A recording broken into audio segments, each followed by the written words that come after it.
Добрый день. Я приветствую вас на брифинге в Министерстве иностранных дел России.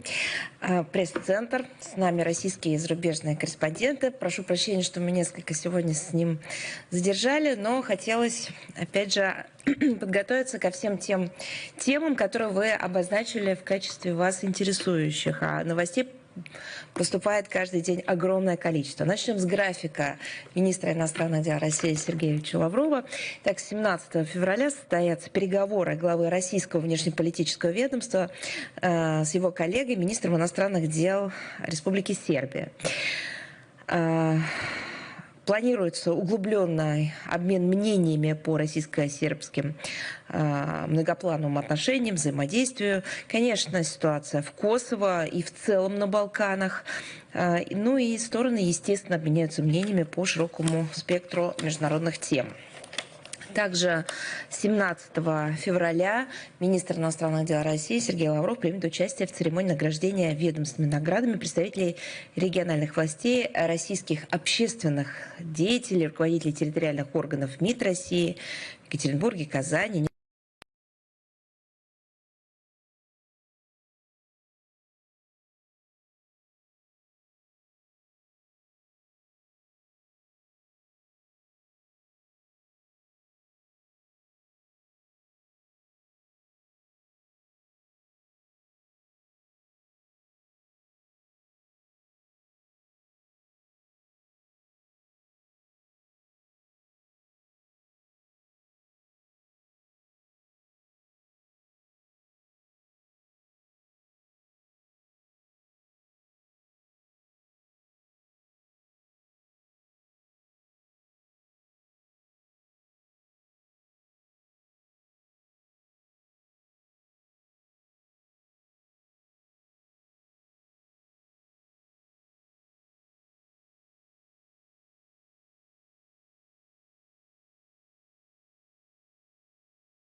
With the states of unfavorable for external conditions for its social and economic development, defending the rights of Russian citizens and compatriots who live abroad.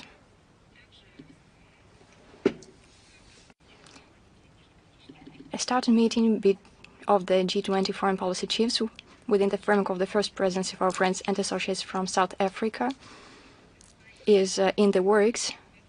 And this year it will take place in Johannesburg in South Africa from February the 20th to February the 21st. This is a landmark event not only for Pretoria but also for the entire African continent, which for the first time will be hosting the events related to the G20. The Russian delegation is scheduled to be headed by Minister of Foreign Affairs of our country, Sergei Lavrov.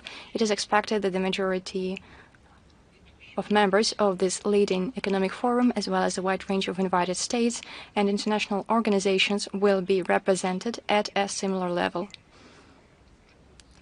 The debates will open with an address by the President of South Africa, who will set the general tune for the discussion of global challenges and threats, and of course special attention will be paid to the international situation, which is deteriorating under the influence of the confrontational policy of neoliberal Western elites.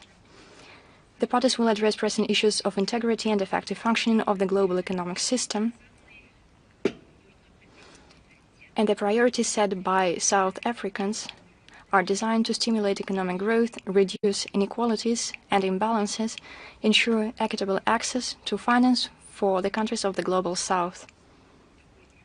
Such a framework base will be Pretoria's slogan, which it has outlined in support of solidarity, equality and sustainable development. And in doing so, South Africa follows in the footsteps of the chairmanships of its predecessors from the world majority states from 2022 to 2024, Indonesia, India and Brazil.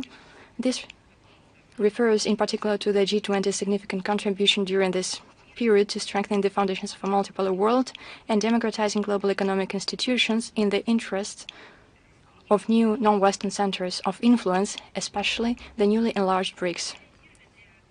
Key guidelines for the exchanges are the upcoming anniversaries, of course the 80th anniversary of the victory in World War II, the establishment of the United Nations, the 65th anniversary of the adoption by our initiative of the Declaration on Decolonization, which ensured the independence and consolidation of its independence in Africa. The Minister's remark will provide a detailed analysis of the international situation with a focus on the root causes of the events that were observed and are observed now. Crises and conflicts, concrete steps will be outlined to overcome destructive phenomena. The Russian side will reaffirm its policy of maintaining the central role of the United Nations in world affairs. As well, once again, we will emphasize the importance of strict observance of the principles of the UN Charter in their interrelation and entirety. We will also emphasize the need that there is no alternative to respectful interstate cooperation, no alternative to providing indivisible and equal security for all. We intend also once again to call for maintaining an open global economy and reject trade wars, illegitimate, illegal, criminal sanctions, and other manifestations of unfair competition. And, of course, certain attention will be paid to the problems related to the groups that are building based on honesty without diktat, without blackmail, such as the EAU, the SCU, and the BRICS. And considerable attention will be paid to the matter of the Russian initiative of the Greater Eurasian Partnership. As it usually happens on the sidelines of the G20 meetings, a number of contacts are planned between the Minister of Foreign Affairs of the Russian Federation and his colleagues. Now we will speak about the crisis in Ukraine. The AFU terrorists continue their terrorist activities against the population. In February, as a result of a strike of a drone in Valuski district of the Belgrade region, a man and 2 women died. They had 18 and 14 years. On February the 8th, the Ukrainian armed forces launched an inhuman artillery strike on a densely populated area of Makiivka in Donetsk, the DPR, which had tragic consequences. A woman died. Her young daughter was gravely injured. 10 other people were injured, including 1 child. On February the 10th, the bandits fired several dozen different munitions and used drones on 26 settlements in Belgrade region. 2 men were wounded. Infrastructure and technological equipment were damaged. On the same day, as a result of a deliberate drone attack on the highway Mikhailovka-Vasilievka in Zaporozhye region,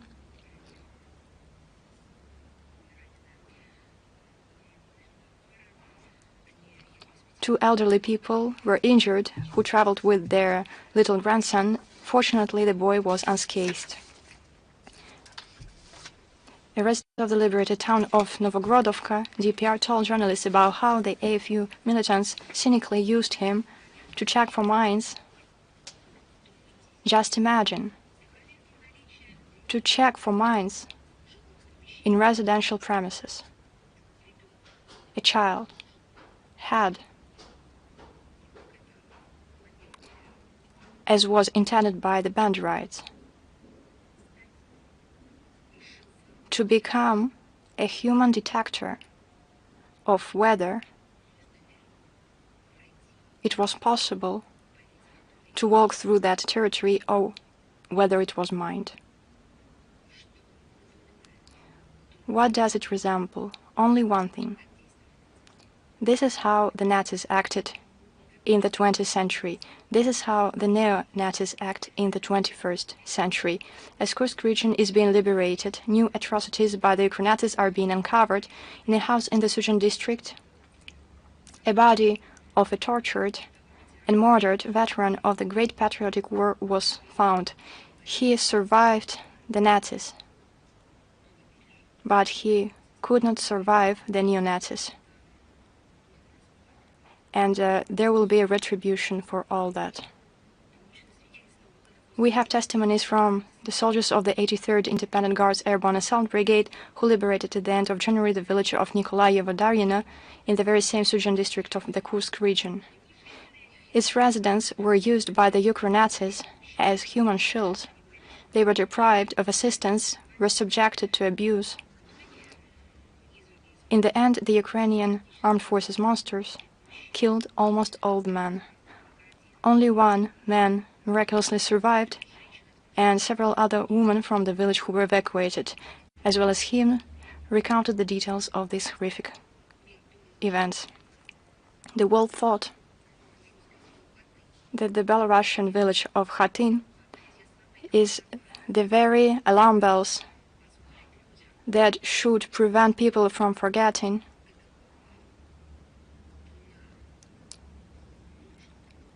how deeply inhuman the population of Earth can become under these nationalistic Nazi slogans. But it turns out these alarm bells, these bells in Khatyn, did not reach everyone.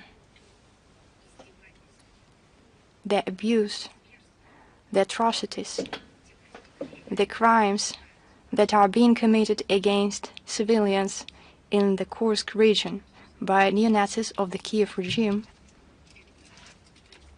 is a crime without a term of expiry. It is a true crime committed by the neo-Nazis. It is a crime that on the one side has all the signs of being a genocide on national grounds and based on the signature of those who committed it. And at the same time, they have all the signs of being committed by humans who profess terrorism.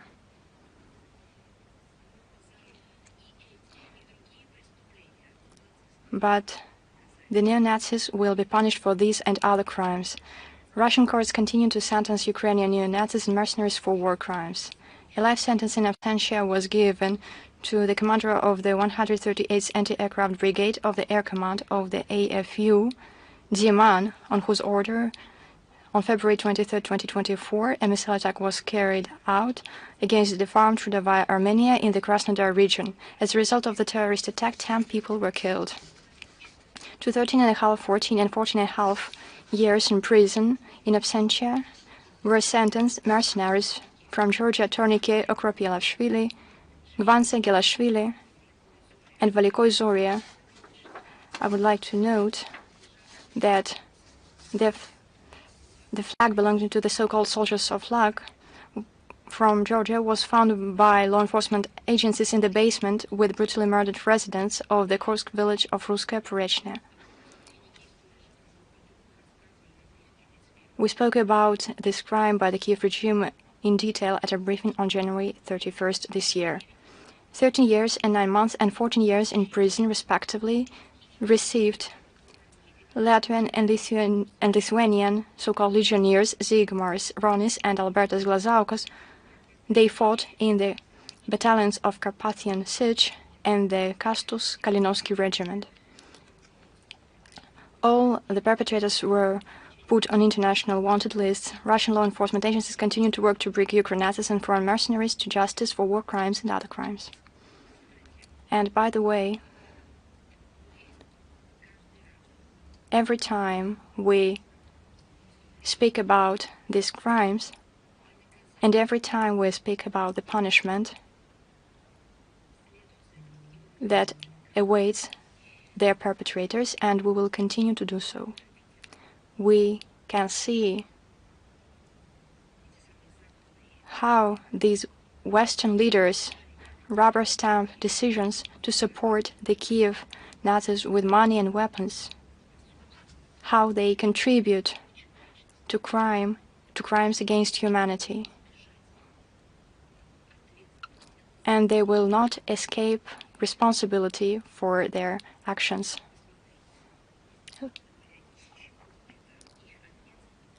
You can see what are the components of their responsibility. On the 12th of February, a regular meeting of the contact group for defense assistance to Ukraine in the Ramstein format was held in Brussels, and for the first time, instead of the head of the Pentagon, the British defense minister took the chair. Thus, he emphasized his readiness to assume the role of the main director of the West's war against Russia by the hands of the Ukrainians. However, it appears that they have a lot of problems, these Western strategists.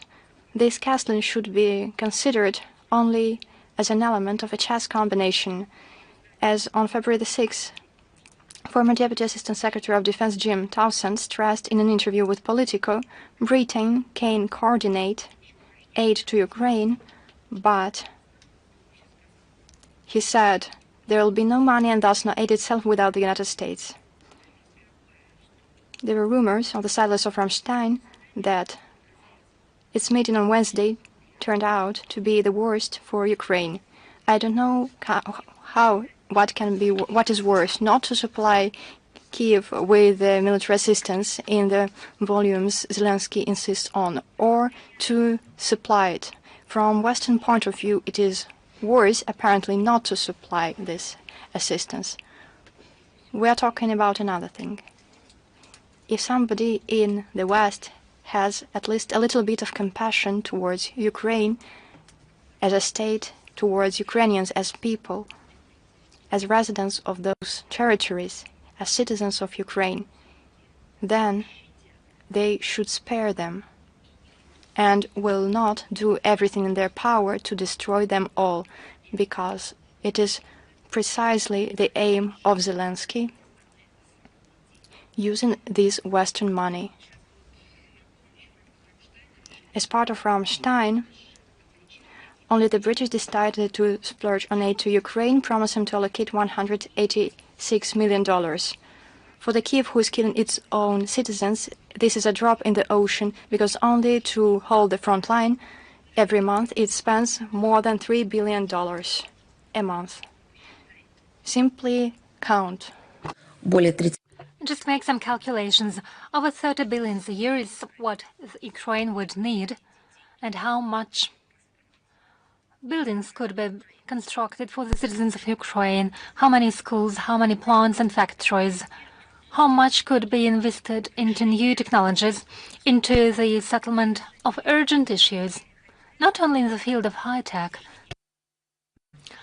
but simply this money could be spent in order to settle the routine problems of Ukraine, how many roads and airports could be constructed. But it's not going to happen. Ukraine is to have a different future, according to the West. The West decided that Ukraine should have a different future. London seeks to have a new leader role, so the Minister of Foreign Affairs of the UK, David Lammy, during his visit to Kiev some days ago, embarrassed himself. He wanted to demonstrate his erudition, but he happened to say that there was a century and then 1,000-year long history of the partnership between the Englishman and the old Ukrainians, as he put it. He is a victim of UK education and probably of UK science too. According to him, 1,000 years ago, according to the British Foreign Minister, Kiev princesses married British princes. It was a quote. I believe that professional historians couldn't believe their eyes. Probably they tried to clarify the origin of this fake information, and when they realized that this statement by the Minister of Foreign Affairs of the UK, and I believe that soon the title of the head of the Foreign Office of the UK will sound as a verdict. So the scientists didn't believe their ears, and they found out, in order to recall to the UK Foreign Minister that 1,000 years ago Ukraine didn't exist as a state. There was an old Russian state called Rus, but it had nothing to do with Ukraine. Indeed, Russian princesses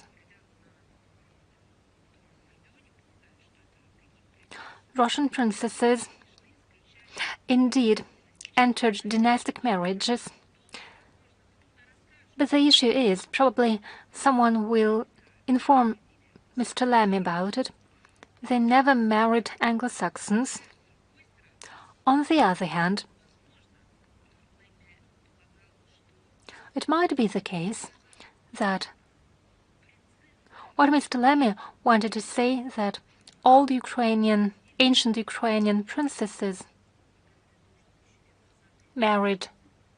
Well, maybe he thought that Americans also existed thousands of years ago. Well, in the chronicles, there are records about an opposite case. In the 11th century, a Russian prince, Vladimir Monomach, married an English princess, Githa of Wessex. Who was she? She was the daughter of King Harold II, killed by Normans during the Battle of Hastings. But what Mr. Lammy was talking about never happened.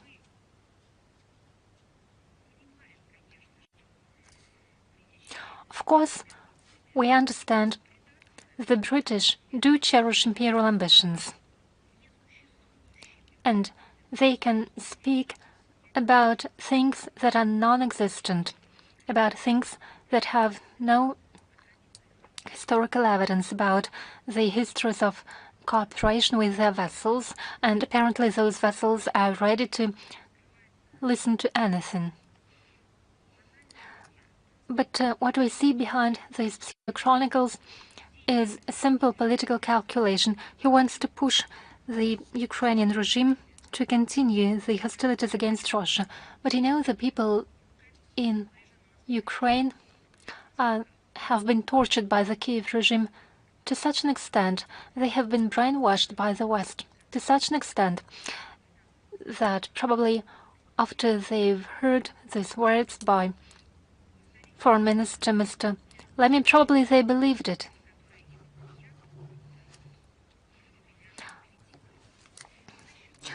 Something different that emerged from this same myth production machine. There was a declaration about the first anniversary of the creation of a so-called international coalition to return Ukrainian kids. The coalition between Canada and Ukraine. Well, over the past time, such a great number of empty bodies were launched that did nothing other than rubber-stamping documents and Josephobik statements. So it is surprising how they manage not to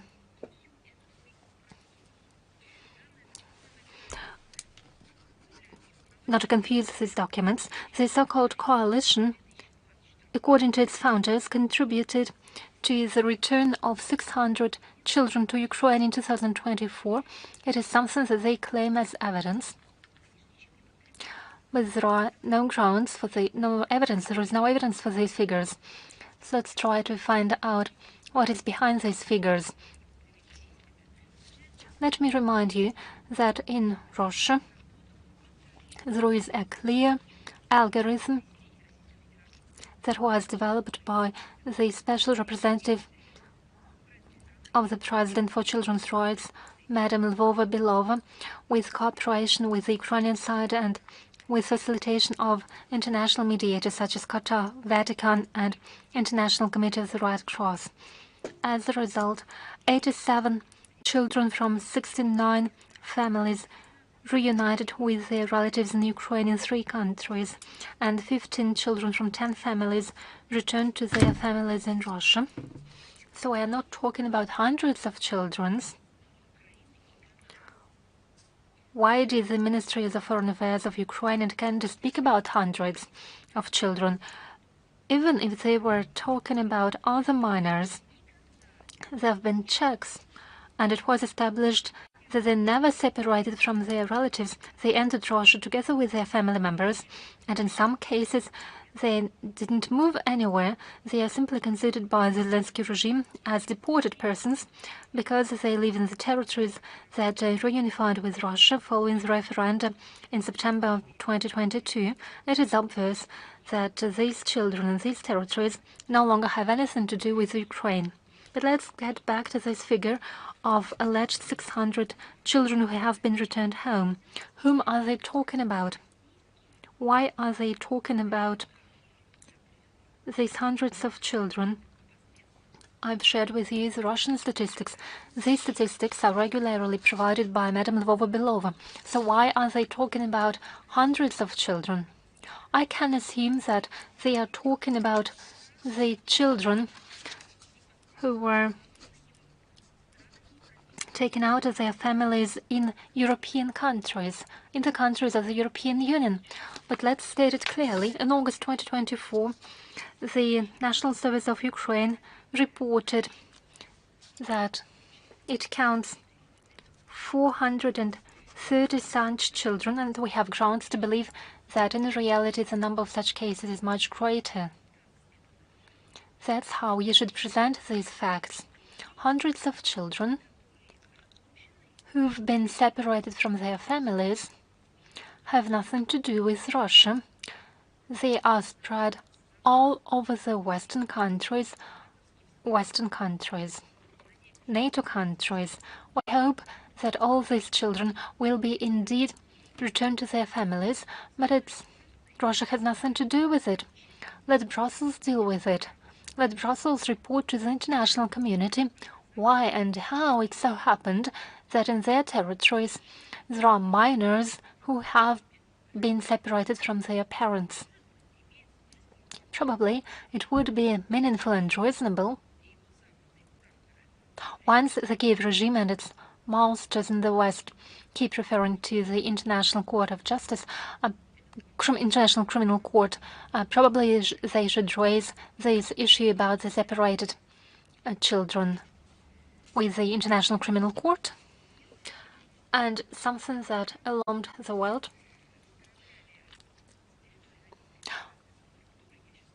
For many years we had been trying to squeeze this international body, the USAID, from Russia, but the facts revealed recently are alarming. There have been publications about the details about the activities of this body. The USAID is an agency that was engaged in, so to say, international development. What is international development? It is facilitation of educational projects, facilitation of economic development, and resolutions of issues related to poverty, famine,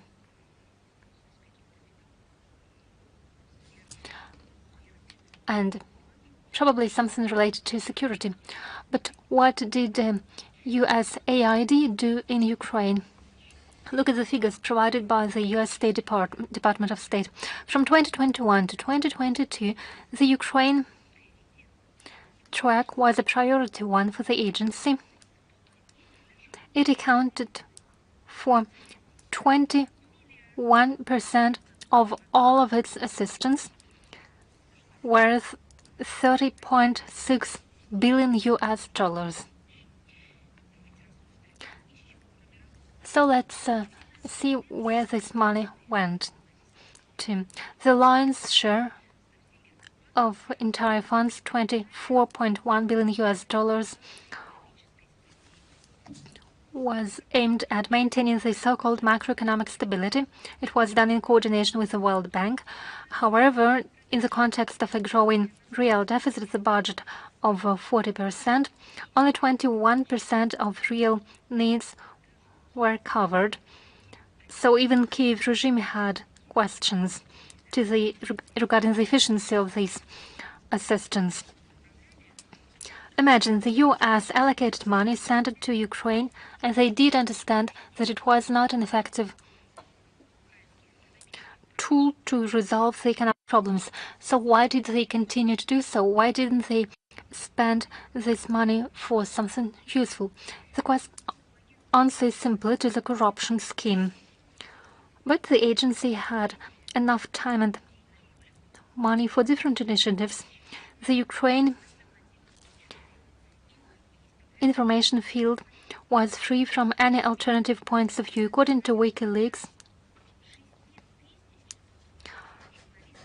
around 6,200 journalists from 707 media were at a payroll. Imagine, over 6,000 journalists were paid by this agency, by the USAID, as well as 979 NGOs who received similar assistance, financial assistance. Money was provided and allocated to the Ministry of Culture of Ukraine, local bodies, and those in charge of persecution of canonical Ukrainian Orthodox Church, in particular the so-called Center for Economic and Political Studies, named after Razumkov, regularly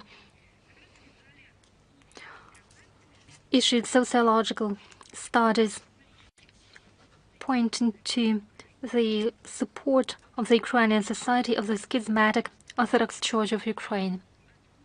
Now it's clear why and how this schism occurred in Ukraine. But in reality, it's not a schism. It is an elimination of orthodoxy in Ukraine. USAID was involved in it in particular. As it turned out, the USAID acted through David Michael Bonn, who even didn't have a legal education in law. And for 15 years, he tried to readjust the justice system in Ukraine. Other fraudulent schemes of this body involve pseudo-accounting for the weapons provided to Ukraine, as well as attempts to gain access to the frozen Russian assets. There have been information reports about in the social networks that after the beginning of the special military operation, the USAID sponsored travels of Hollywood stars to Ukraine. It was done in order to draw the attention of the Western audience to the democratic transitions in Ukraine and in order to praise Mr. Zelensky. I'm talking about the propaganda tours by Angelina Jolie, Orlando Bloom, Sean Penn, Ben Stiller, Jean-Claude Van Damme. It all cost Washington $38.5 million US. But remember how it was presented to the audience. According to them, the American public figures inspired by the democratic transitions in Ukraine and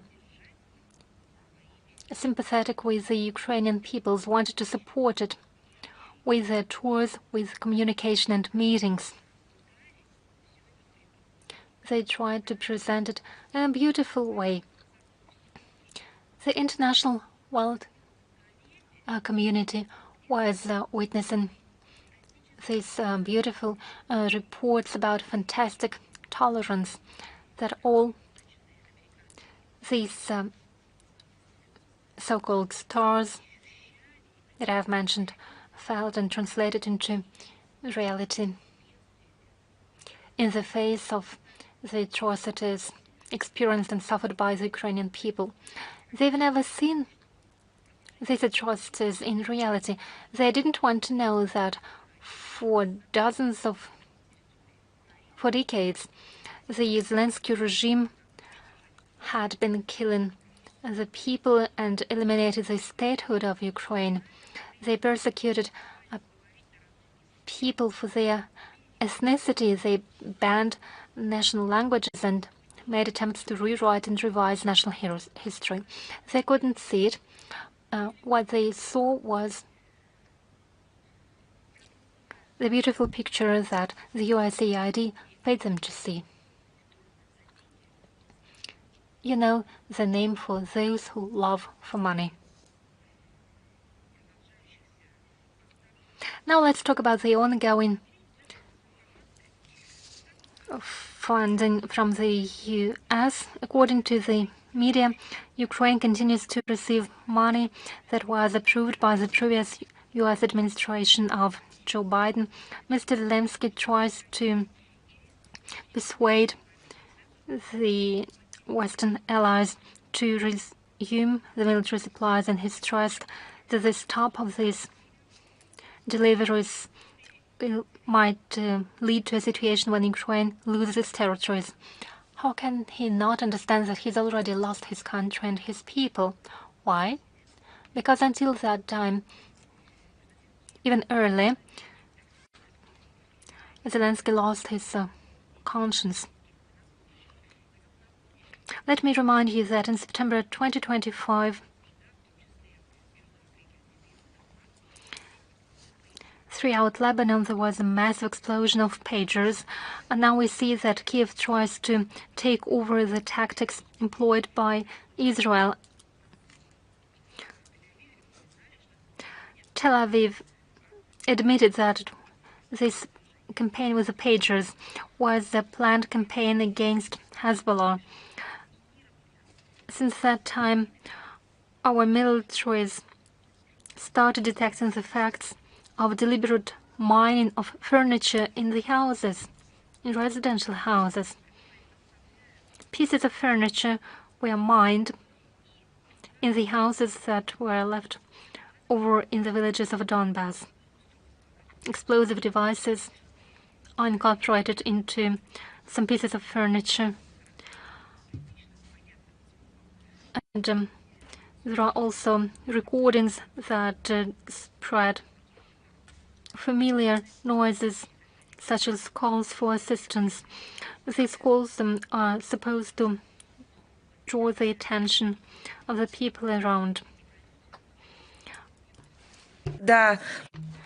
People with compassion will not pass by, but when someone tries to open such a piece of furniture, a closet, for example, or some other device, then there will inevitably be an explosion. There are many cases when such tactics were used by terrorists. Now, the AFU have become to use it on a frequent basis. In the same vein, we receive reports about the delivery of booby-trapped FPV goggles of the Cobra model produced by Skyzone, in which improvised explosive devices with a capacity of 10-15 grams of plastic explosive were found. There is reason to believe that this is the work of the Ukrainian secret services, who use volunteers, with the volunteers none the wiser, in order to plant booby-trapped equipment during the purchase of aid for the front. But once again, this emphasizes the terrorist character of the Kiev regime and the AFU and battalions under its control. Also continues the fight against the monuments in Ukraine. On February 5th in Kharkiv, a monument dedicated to Galina Nikitina, who was shot there in February 1942 by the Gestapo, was demolished. The cynical pretext for this action drew attention. It was explained by the monument symbolizing, just think, a repressive regime which tried to destroy Ukrainian national identity and culture. Such false, fake propaganda nonsense is what Nazis precisely have always used to justify their atrocities and cruelty. They have only one identity: hatred, a false sense of being exceptional, and the destruction of everything that does not fit into that concept.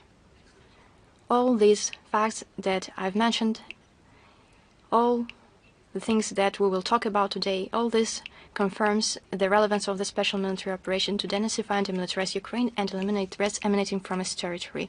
All its objectives, as Russian leadership have repeatedly stated, will definitely be achieved. We can see the moral support from NATO-centric structures to their Ukrainian subordinates. When we talk about NATO-centric structures, we not only speak about members, but also about all those who spread and propagate this destructive logic of the NATO. The correspondent of the ABC, with a beautiful name of the movie Fortitude, was shown in prime time on February the 10th this year, and this movie, The Fortitude, was dedicated to the special military operation in Ukraine. I would like to note that this is an ugly brainchild of Australian documentary journalism, although the journalism there died after such a fake story was ascribed to it. All this is evidence of the level to which ABC propaganda journalism has stooped to. Correspondent Willis was reporting from an AFU bunker, and he invited the viewers to watch in great detail the remote killing of a Russian soldier by kamikaze drones. These words, spoken, such as "kill Russians," were repeatedly, obsessively mentioned throughout the movie, sometimes accompanied by mocking laughter. Where did we hear it? George Bush, the senior, spoke about it in a broadcast when he said, thinking that he spoke to representatives of the Kiev regime, he said that it was the purpose of modern Ukraine to kill as many Russians as possible. The ABC is well known for relentlessly brainwashing its audience, demonizing Russia, and glossing in every possible way over the responsibility of the West and its Kiev puppets for the crimes in Ukraine. Let's call things by their proper names. This media outlet in Australia openly promotes ethnic hatred and spreads blatant lies. Naturally, prejudiced hostility from the Australian media mainstream against Russia is nothing new, but the ABC has brought it to the point of true Russophobia and true Nazism. Even though only a few days ago the Australian Federal Parliament passed a law toughening penalties for crimes motivated by national hatred. Or is national hatred also segregated? Are the nationalities against which one cannot show hatred? But from the point of view of the officials in Australia, it seems that there are nationalities that should actually evoke hatred. Again, in terms of our people, we see that the Australian media are spreading this hatred.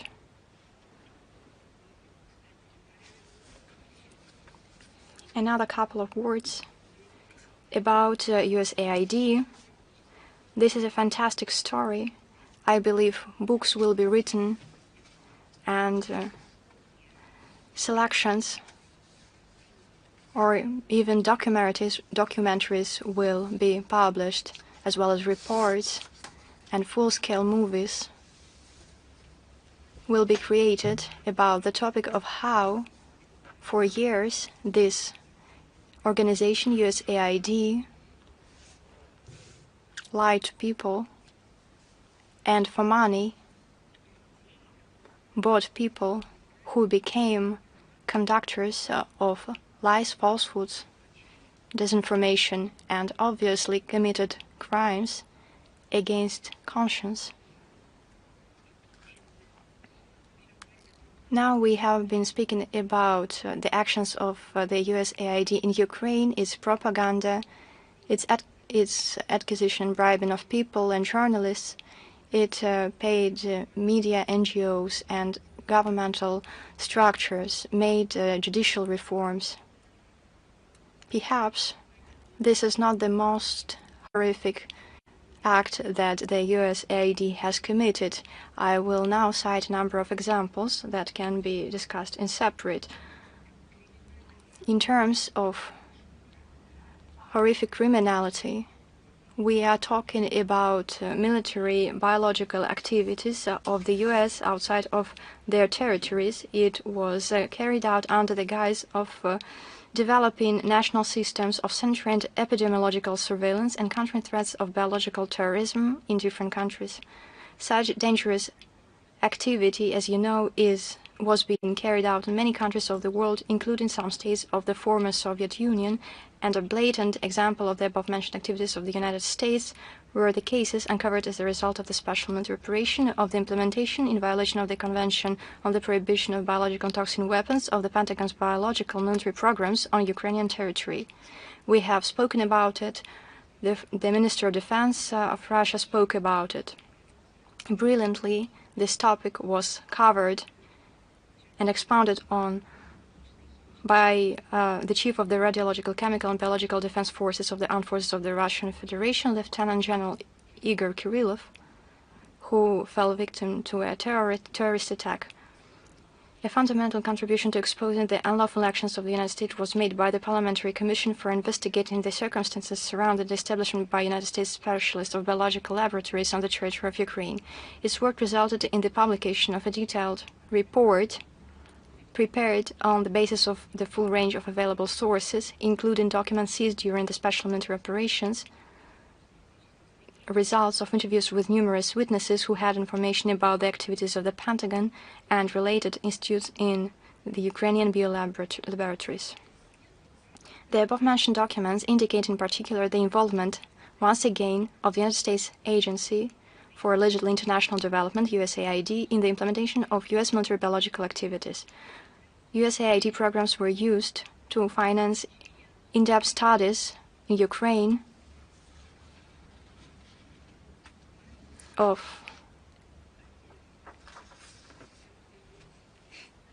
antibiotic-resistant forms of tuberculosis. It cannot even be imagined. We are talking about an agency that was supposed, in accordance to its mandate, to send money for international development. But as part of the aforementioned studies, a protocol was created for research on resistance to anti-tuberculosis medicine. At the same time, work was carried out to identify new possible routes. You cannot believe it, but we have to believe it because it was proved by documents. New possible routes of infection with a highly resistant strain of tuberculosis. So this is a diversion.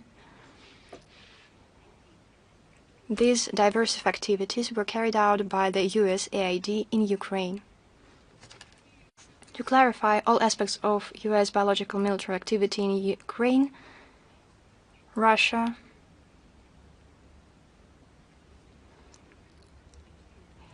applies diverse efforts in the international arena. We initiated a consultative meeting on Article 5 of the Biological and Toxin Weapons Convention.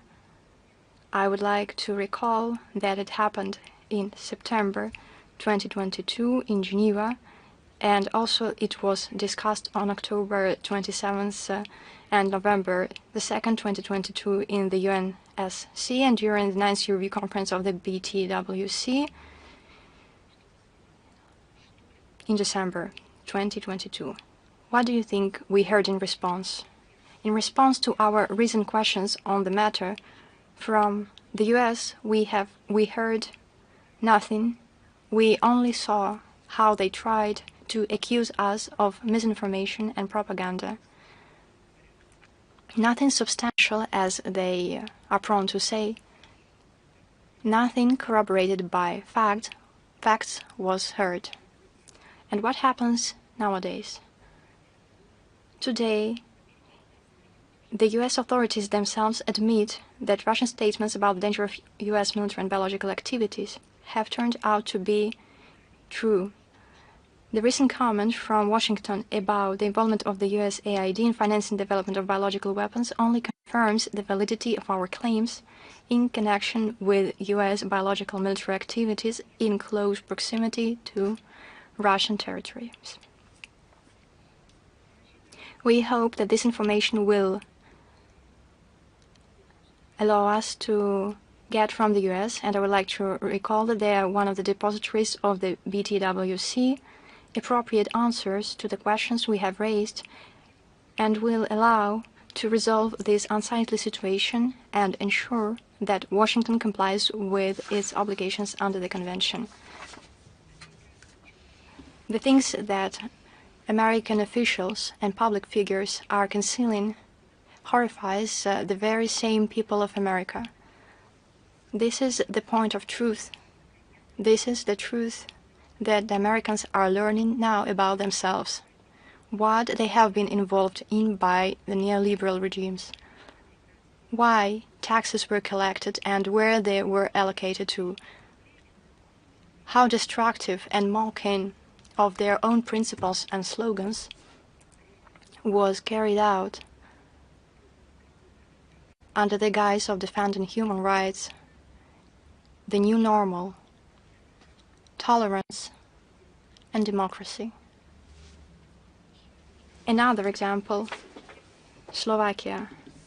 Prime Minister Fico has more than once publicly spoken about direct interference from external forces in the internal political life of the country in an attempt to overthrow the current coalition government. Why? In his words, the West does not want to accept the sovereign policy of Slovakia, including when it comes to its attitude towards the situation in Ukraine and its relations with Russia. From Slovak media, we know that Robert Fico bases his statements on data received from the local intelligence services. Bratislava is seriously concerned about the degree of foreign intrusion and influence on internal processes in the country. Inter alia, I guess, through USAID in 2018, the Slovak Ministry of Foreign Affairs signed a memorandum of understanding with the agency, and in 2022 the document was extended for a new 3-year term.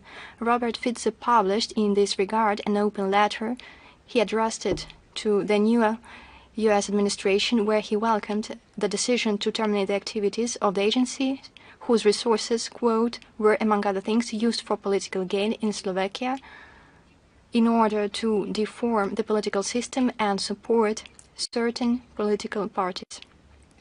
Subsidies, grants, worth several $million, according to the Slovak Prime Minister, were provided to NGOs, media outlets, and individual journalists working in Slovakia, not based on equal access, but rather based on the political conjunctive segregation and selectivity. Currently, Slovak law enforcement authorities are looking into the matter. As it turns out, the former Slovak government also provided direct financial support to Georgian NGOs as well. It is possible Bratislava suggests that it was the funds intended for the implementation of USAID so-called humanitarian projects that were used in the organization of the recent mass anti-government riots that had swept across Slovakia. But that is not all. It seems this will be a separate section of our briefing. A new one, USAID. Look what happened in Albania. Recently, we saw figures that show how much the agency spent on the maintenance of its agents of influence in the Balkan states. In particular, I would like to emphasize, these are not figures invented by Russian hackers. These are not anonymous materials. These are official statistics that were published officially on Albania. Only in the last 4 years alone, almost $200 million US dollars has been spent to create a pro-American layer in Tirana in state and public institutes. Relevant data. Who was it made public for? By Richard Grenell, U.S. Special Envoy for the Organization of Diplomatic Institutions. For the Western Balkans alone, almost 2 billion was spent. Once again, this information was published by Richard Grenell, the very same Grenell who was US ambassador in Germany. Horrendous corruption schemes are being uncovered where Albania was relegated by the agency to the role of some kind of a laundering haven for very large sums of money that were going through the USAID. Local investigative journalists, having studied the published data, have come to the conclusion that funds intended on paper for humanitarian projects were transferred through a number of front persons to the institutes of WHO, of George Soros, and other NGOs. Some of the money, judging by the documents, went directly to the state authorities, including the Ministry of Defense, the Ministry of Foreign Affairs, and the courts of Albania. Most strikingly, truly surprises us, but it was also paid directly to the Anti-Corruption Agency of Albania so that it would not investigate the millions of dollars that flowed through the unscrupulous hands of overseas grantors. How do you believe after this a regime in a country will formulate its position? Of course, they will formulate it on Ukraine, for example, not based on reality and facts and interests of their own people. They will formulate the position of their country guided by the interest of those who provide them with those millions. And those who provide them with those millions, for example, USAID, together with the money put into the envelopes, methodic books that are to be used by those regimes. This is why they are being copy-pasted all over NATO countries. This is why they are used by media outlets, journalists, NGOs, because all those people were paid. On the one side, a text was printed in support of the Ukrainian regime, but on the other side, a US dollar was attached. It all went through the USAID. All of this has come to light in the last week, but there is no doubt that similar schemes, which have nothing to do with legality, support for democracy, or humanitarian work, have been practiced in many countries and regions of the world for decades.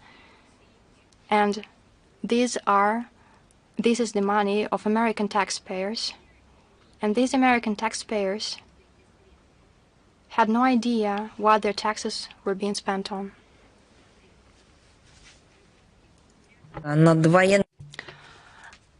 Look how they treat military pensioners in the Baltic states. It was on several occasions that we touched upon this topic, and we continue to take active efforts in order to unblock the crisis situation created by the Baltic authorities in Latvia, Lithuania, and Estonia. The principled position of our country was presented to the foreign policy agencies of the Baltic states in our contacts with the Ministers of Foreign Affairs of Latvia, Lithuania, and Estonia. We handed over the notes in which we committed our adherence to the international obligations under intergovernmental treaties with Vilnius, Riga, and Tallinn about social guarantees and protections for military pensioners. We stress that it is Baltic authorities that are responsible for this artificial crisis. In particular, the Swed Bank refuses to accept payments from the Russian banks who are under illegitimate sanctions. The Russian diplomatic missions in the three countries meet military pensioners in these countries, explain the true reasons for the problems with the financing, and will continue to do our utmost to make sure that this crisis is resolved as soon as possible. Talking about the Russophobia in some other countries, in particular, I'm going to talk about President of Italy. During his presentation in the Limassol University, a President of the Italian Republic made some insulting statements about our country. He drew outrageous and bluntly false historical parallels between the Russian Federation and the Nazi Germany, who called to take into account the failure of the Western policy aimed at appeasing the aggressor in the late 30s. When settling the Ukraine crisis, he said that Russian activities allegedly had a similar nature with the project of the Third Reich in Europe. It is striking to see such blasphemous statements from the President of Italy, a country that knows firsthand what fascism really is. Only they have a different history, a different lesson than we have. Our country was subjected to and attacked by the Hitler Germany, but our country not only managed to squeeze the enemy out from our territory, but also accompanied it to its home country, and we liberated Europe from fascism and Nazism, and we assisted European countries in restoring their territories, although our country was the one that needed the assistance. The Mussolini regime was a true ally of the Nazi Germany under the still anti-Comintern and the Berlin Pacts. It provided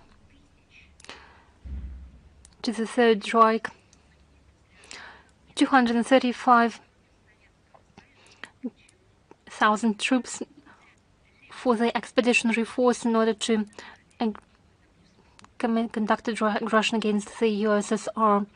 Did President of Italy forget his history? I don't think so. Back in 1941 was when it all happened.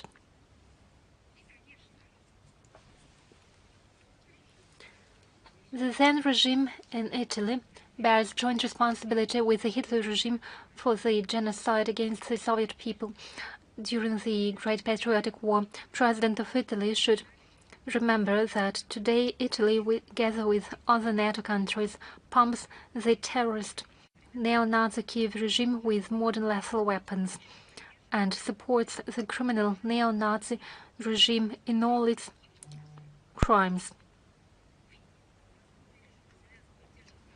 The Zelensky regime is founded on the same hatred ideas, although they are formulated and implemented in a different way thanks to the NATO assistance. But the essence is the same: a segregation of people based on their ethnicity, their religion, their language, their culture, respect for their traditions and history. Same was promoted by Hitler and his accomplices in all forms and manifestations, be it his allies on the state level or simply collaborators. But we know a different Italy. We know Italians who, during World War II, organized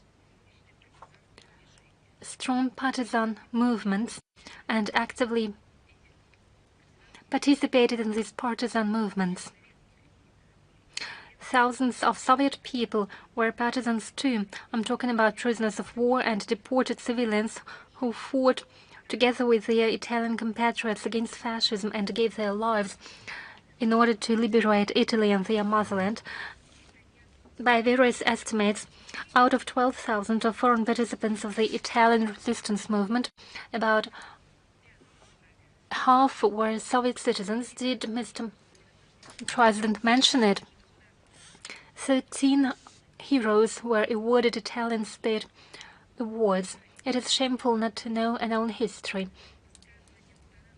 Statements by Mr. Mattarella not only insult their memory, but also the memory of all Italian anti-fascists, their ancestors in Russia, their descendants in Russia and in Italy, and all those who know it find these analogies unacceptable.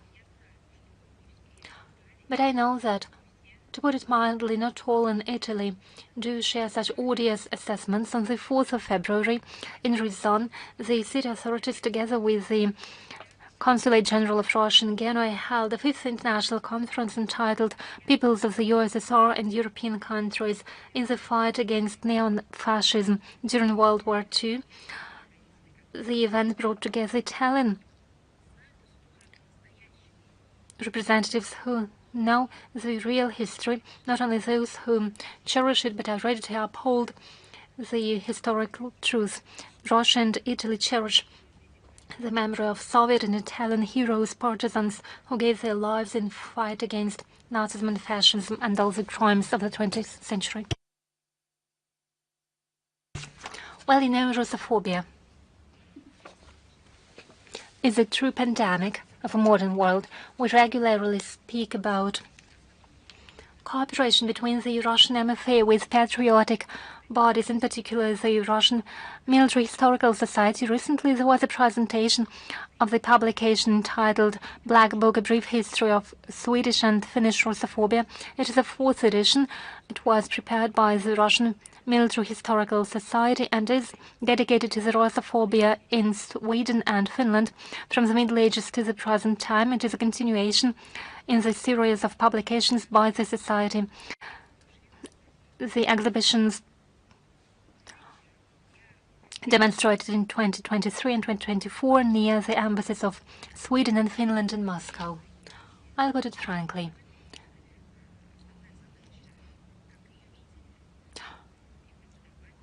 According to the historians, teachers and diplomatic servants, it is much more pleasant to talk about cooperation between the countries, about the points of affinity and cooperation between our peoples, about the projects that are viable, have a future.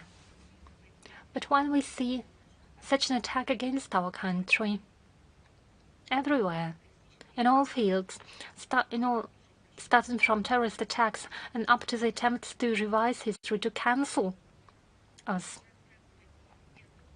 Faced with these attempts, we'll speak about how we oppose these attempts. The Third Reich was delivered with iron ore and other resources from Sweden. That's what we informed you about 3 years ago. Then it was our reaction to the boycott on the part of Swedish port officers, the boycott against Russian vessels from St. Petersburg.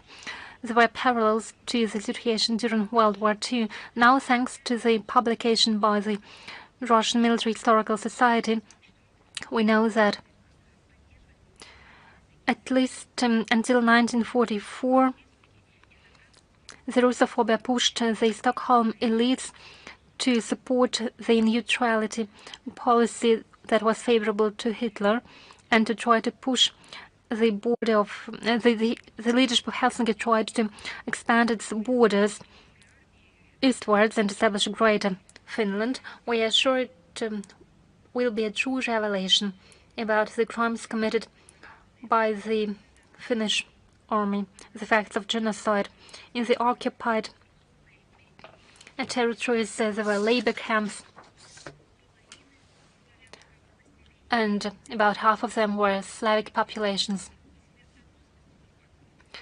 The lethality, according to various estimates, was even higher than the fascist camps. We didn't forget that Finnish authorities participated in the blockade of Leningrad and bear equal responsibility with the Germans for the genocide of Leningrad citizens. In 1941 in Berlin, a book was published entitled The Finland's Lebensraum. It was done upon the instruction of the President of Finland, Risto Ryti. This masterpiece was written by historian Eino Jutikala, geographer Vainio Auero, and ethnographer Kustaa Vilkuna. According to them, they provided historic facts, but in reality, they only have a pseudo-historical evidence. Finland had legitimate territorial claims for the northeast of Russia. It makes us look differently at the energetic and determined support provided by Helsinki and Stockholm to the neo-Nazi regime in Kiev.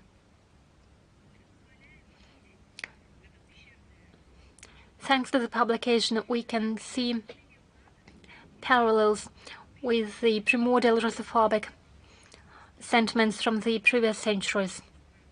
The neutrality was and mutual understanding was reached between our countries.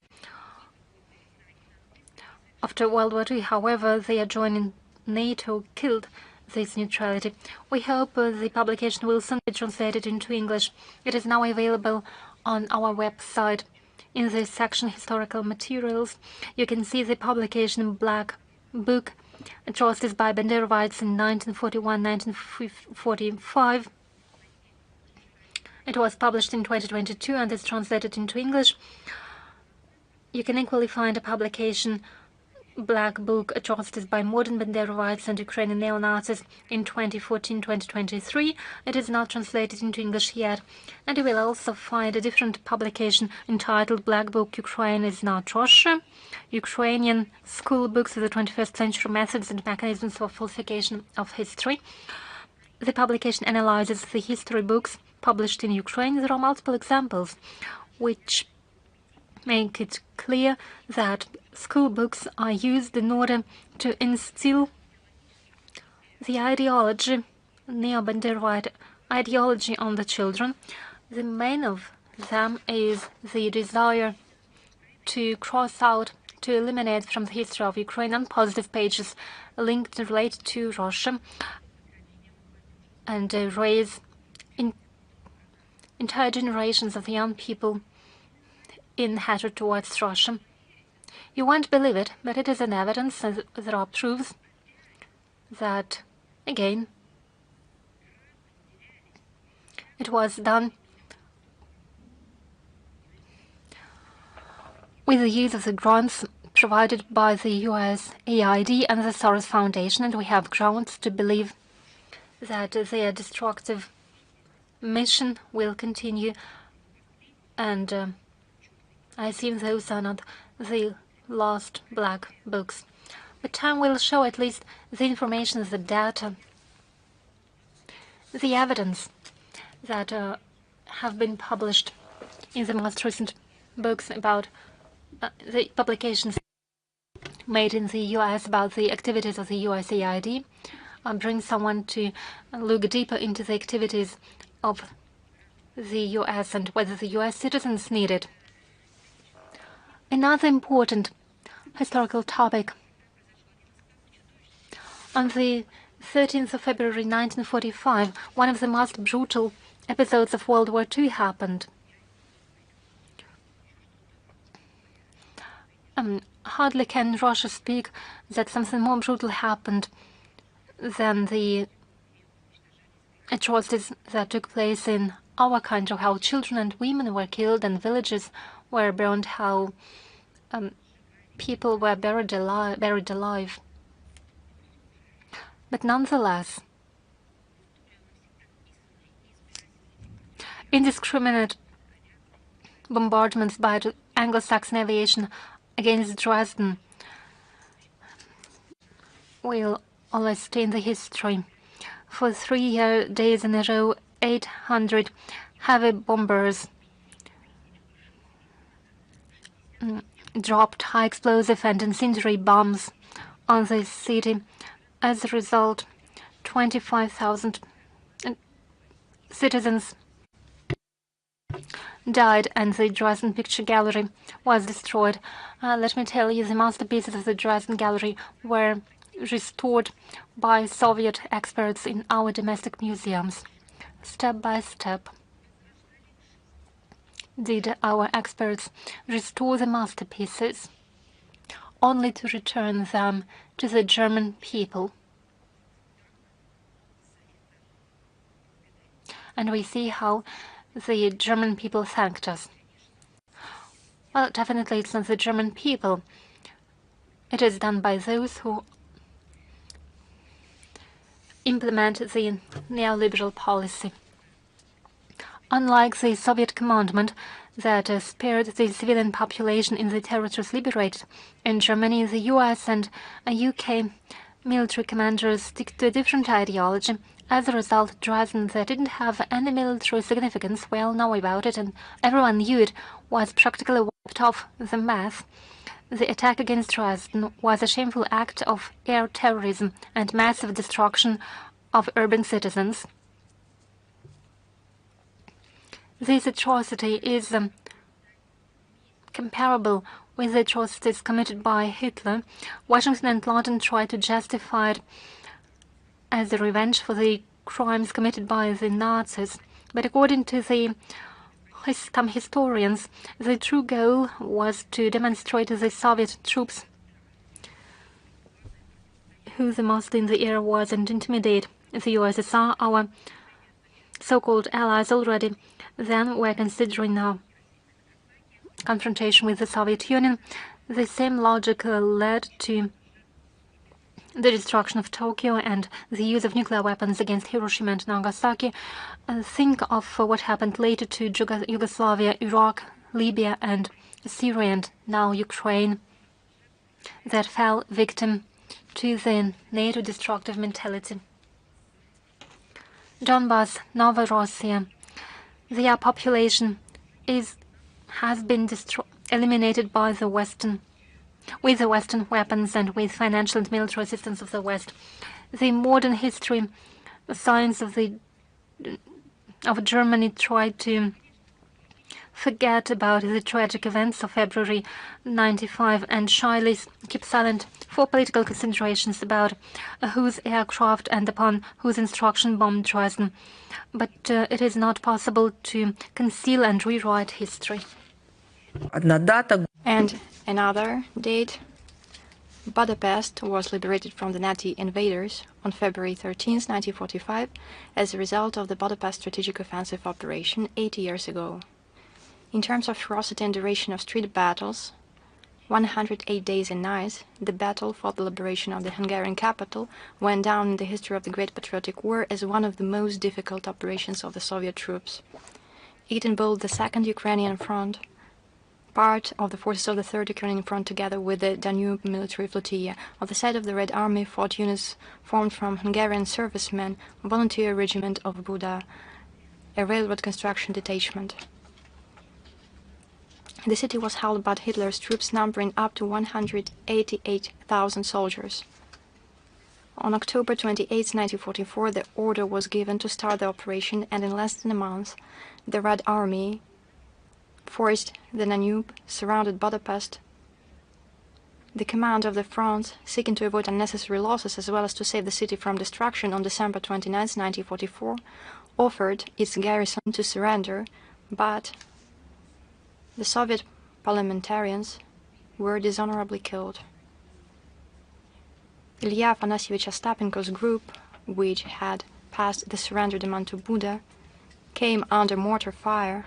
The car of Captain Nikolai Miklos Stepanovich Steinmetz, traveling under a white flag with a similar ultimatum to Pest, was shot with a machine gun. The leadership of the Third Reich concentrated large forces in the city and made active attempts to break the blockade, hoping to keep its last in the European continent ally. As a result of the ensuing bloody battles, on January 18, 1945, the Red Army liberated the plain-situated part of the city Pest, and on February 13th, the citadel of Buda. The city was considerably damaged, and all the bridges of the Danube had been blown up. The successful completion of the Budapest operation dramatically changed the strategic situation on the southern wing of the Soviet-German front and facilitated the Red Army offensive in the Berlin direction. Western historiography studiously glosses over the fact that the repulsion of the German counteroffensive in the Ardennes in December 1944, which had taken the Western Allies troops by surprise, was greatly contributed to by the Red Army's powerful onslaught on the Eastern Front, undertaken also as part of the Budapest operation. Battles for the Hungarian capital began almost simultaneously with Hitler's Ardennes operation. In order to unblock the grouping of German-Hungarian troops surrounded on the outskirts of Budapest, the Wehrmacht command was forced to pull together forces and move some units directly from the Western Front. And on December 27, 1944, an order was given for an urgent redeployment to the east of 4 of the most combat-ready divisions, and from January 5, 1945, more than 400 combat aircraft as well. And this happened precisely when the Hitlerites were in dire need of reserves to develop their offensive in the Ardennes, which collapsed once and for all with the beginning of the large-scale Vistula order operation of the Soviet troops. The medal for the taking of Budapest was awarded to 362,000 people, and the feat of the Soviet soldiers at Budapest was sung in the well-known poem by Isakovsky, as you remember. Enemies burned the dear house down.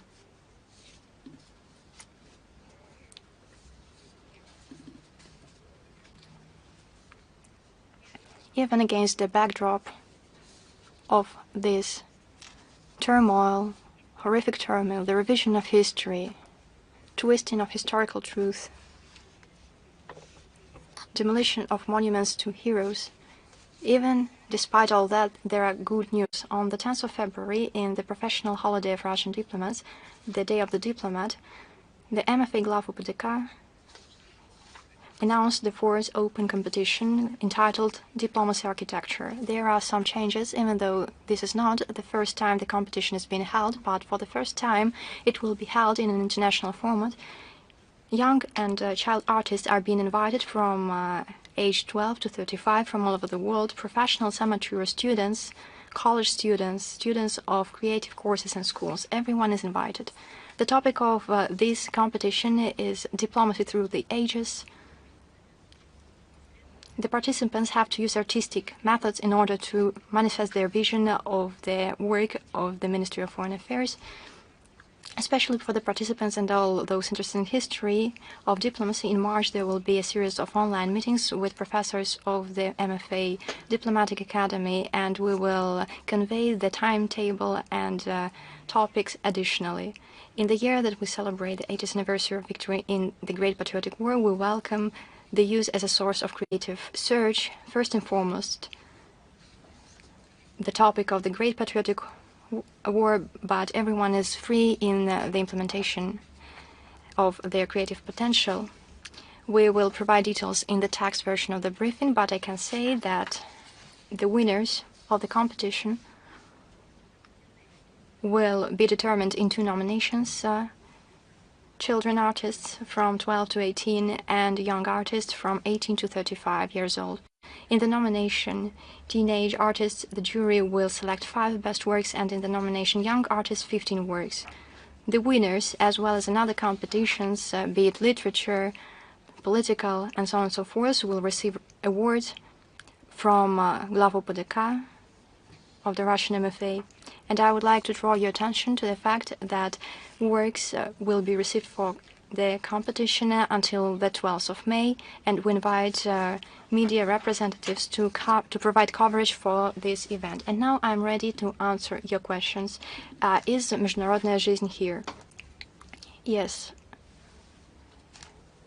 Today, the Munich Conference on Security is beginning its work, and this is why I would like to ask if MFA representatives will be in Munich and whether negotiations with America announced by the US are scheduled.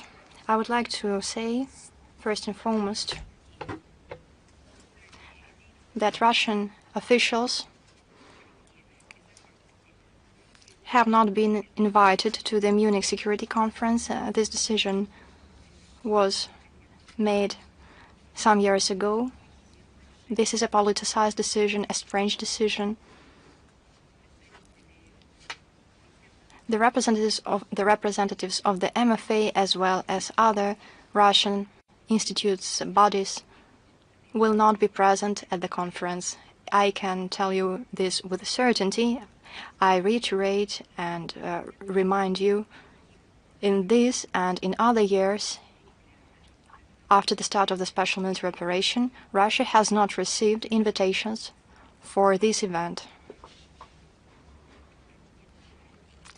They put their stakes on the Kiev regime and not on the security policy. In my opinion, This is a colossal mistake of the very same format that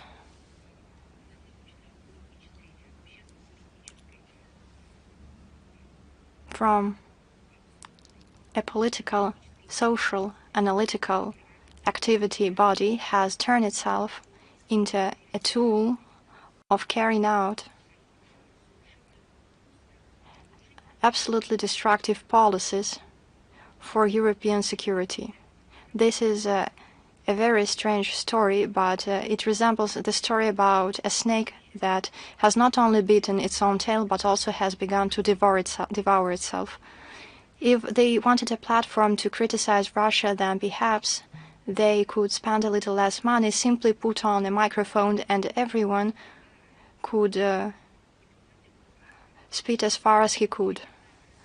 But if this is viewed as a possibility and an attempt to solve the questions related to security, then the conversation has to be serious and respectful, but also, most importantly, it should be based on a scientific foundation, because politics also is a science. Taking into account experience, they should not base their actions on pseudo-scientific and anti-scientific basis, disregarding the experience and everyday realities. This is why some time ago, perhaps, the Munich conference was a place for serious discussion of political matters. Back then, there was a possibility to engage in an honest dialogue. It was not a simple monologue. Back then, it was not a place for harassment and persecution. It provided chances to speak about relevant problems on the European continent, about its security, openly, frankly, sincerely, and most importantly, cite facts instead of reading from methodical documents that the delegations of Western countries received from one single office in Brussels with their roles already delegated and assigned. Another mistake of this format is a conscious decision to reject multipolarity. They only sang praises to the rule-based world order without thinking about possible consequences. Today, other matters should be on the agenda, and they actually already are on the agenda. Few in the Munich conference are interested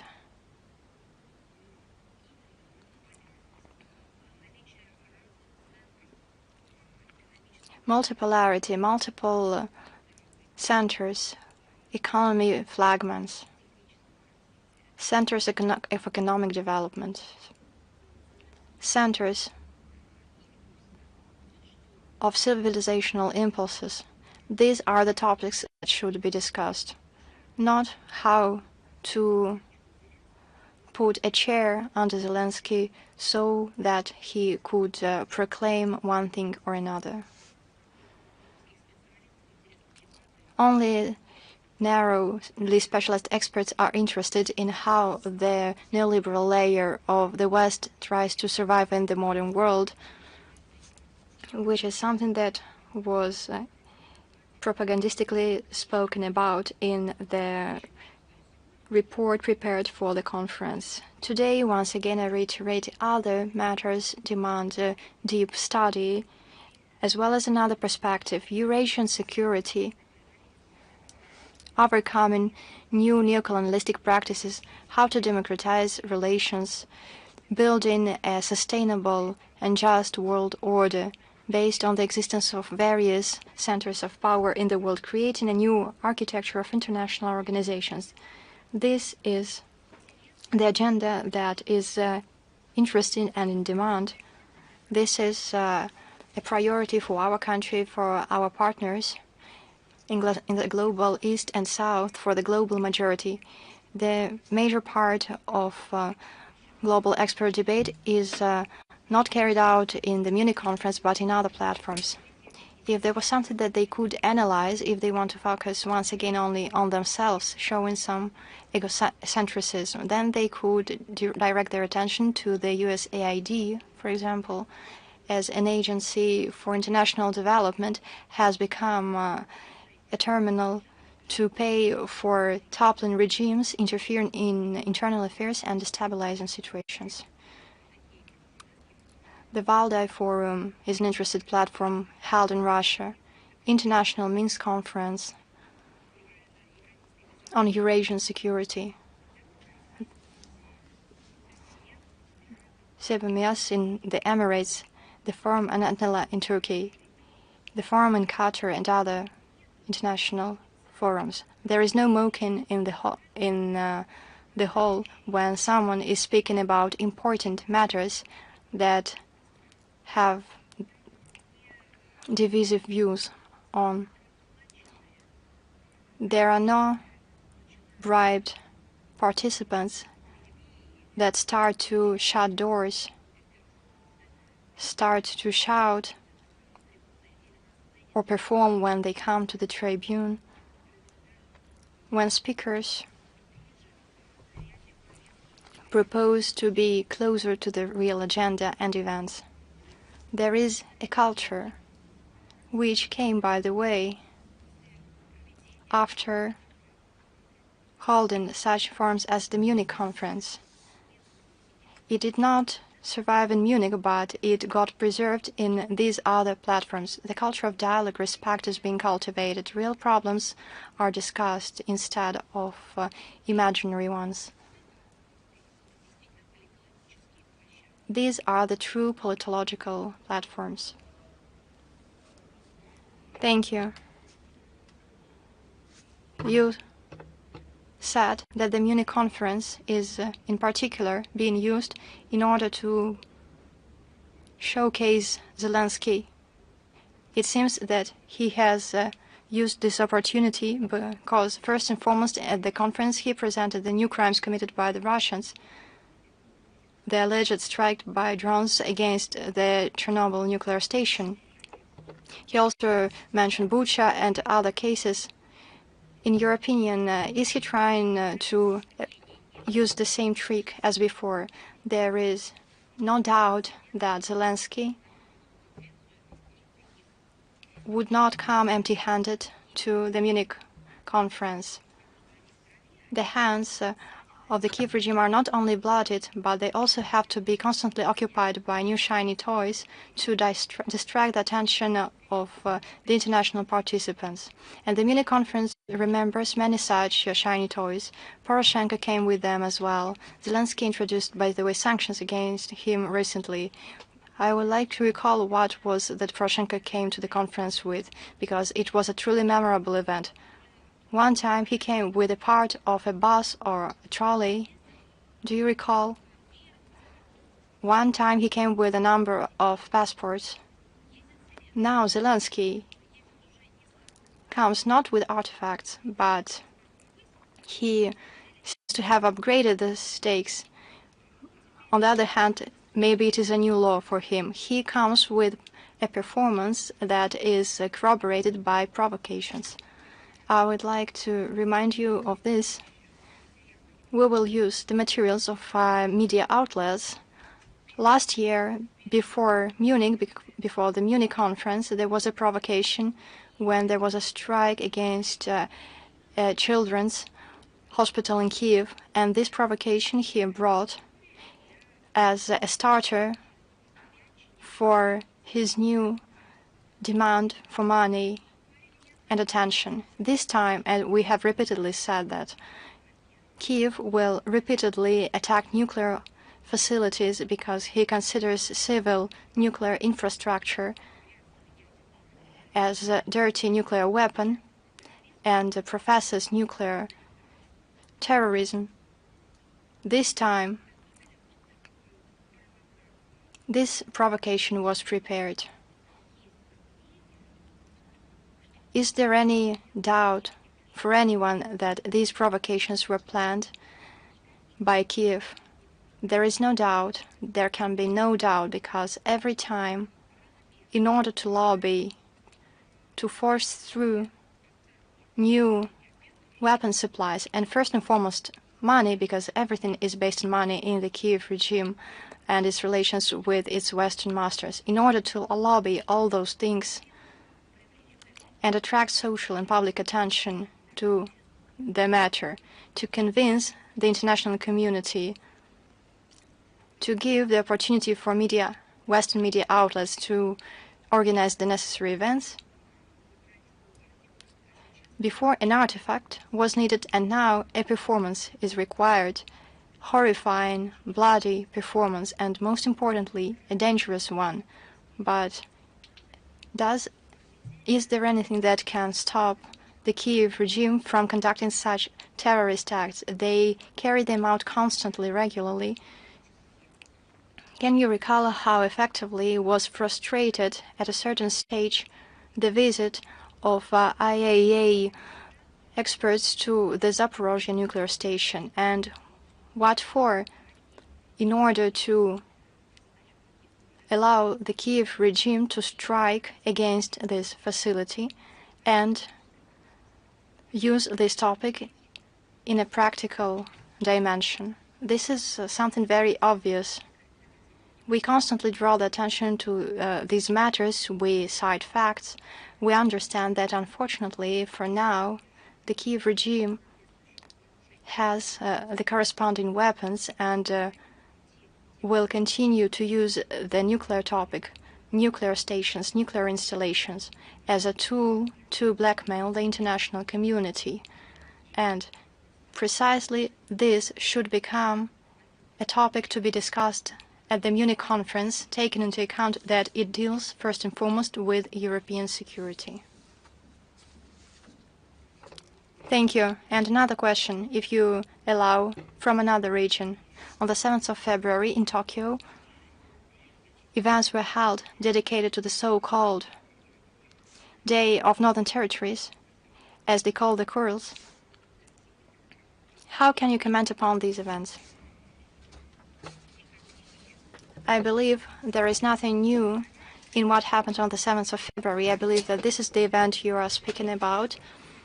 Once again, we saw the same ritualistic, trite, and foolish acts of officials at the national meeting. Of course, there was a bus show. Those who have not seen it does not understand what I'm talking about. I have actually seen it. It is something resembling a horror movie when all trucks and buses painted in strange colors. There are megaphones and voice amplifiers attached, as well as little flags, and all this at a high volume level is transmitting constantly different slogans of nationalistic character. They collect retro buses to the proximity of Russian diplomatic missions and use it as a tool of psychological pressure. From morning to the evening, they are broadcasting these things. I've seen it on myself. When I was on a visit to Tokyo, I could see this show firsthand. And you know, there is one thing that surprises me. Surprisingly, they can't limit the direction of the sound only to the direction of the diplomatic missions. The sound is spreading in the residential area, and not Russian diplomats, but residents of these areas are suffering. Members of the officers in the proximity of this territory and those living nearby who cannot leave or travel anywhere. Why don't these Japanese nationalists, on the one hand, allegedly take care for their country? Why don't they care for their citizens, on the other hand?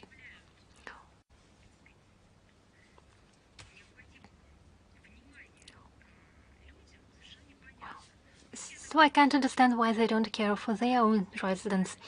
But apparently it is a sort of tradition. I not only assume, I know for sure that these campaigns have been paid for. Those people sitting in the buses and pressing the buttons, starting the information broadcasting from the megaphones, they receive money for it. And I've seen that a person who has definitely traveled from a different continent, judging by his appearance, was sitting in a bus. He simply earned money. It is obvious, but it's not the only thing that do. They also spam the post boxes of our diplomatic missions with petitions, with some territorial claims, and so on and so forth. For some reasons, they consider these things as a pressure exercised against our country, but in reality, it is an act of it's a barbaric action. In response, we can only once again remind the government of Japan of the need to recognize in full measure the outcomes of World War II, enshrined in particular in the UN Charter. According to these outcomes, the Kurila Islands are an integral part of our country. As for the so-called peace talks, the Russian principled position was laid out in the statement by the MFA of the 21st of March 2022.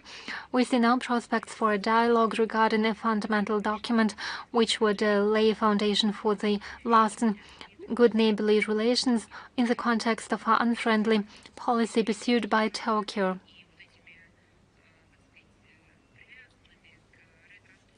These retro buses with megaphones are not going to intimidate us. Constructive cooperation with Japan will only be possible after it clearly abandons its hostile policy. I think it's clear. Thank you so much. Is Ria Novosti here with us? Yes, good afternoon, Madam Zakharova. We are here with you.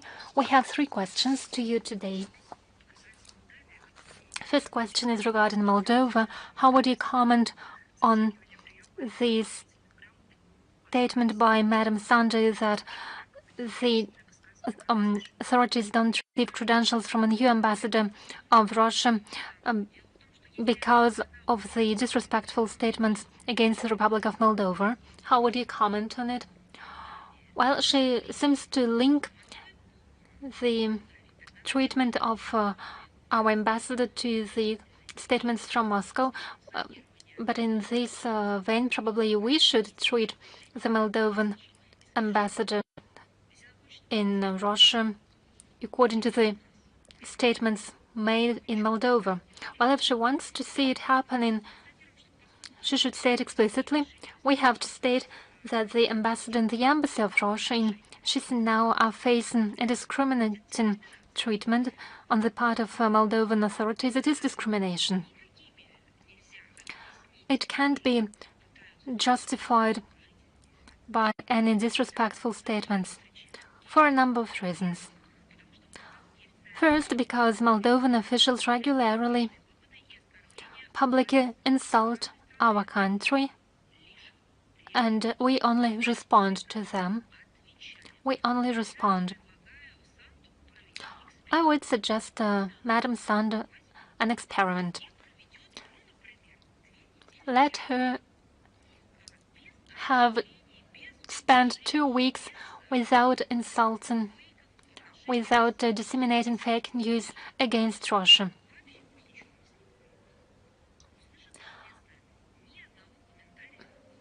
As a result, she won't hear any comment against her country.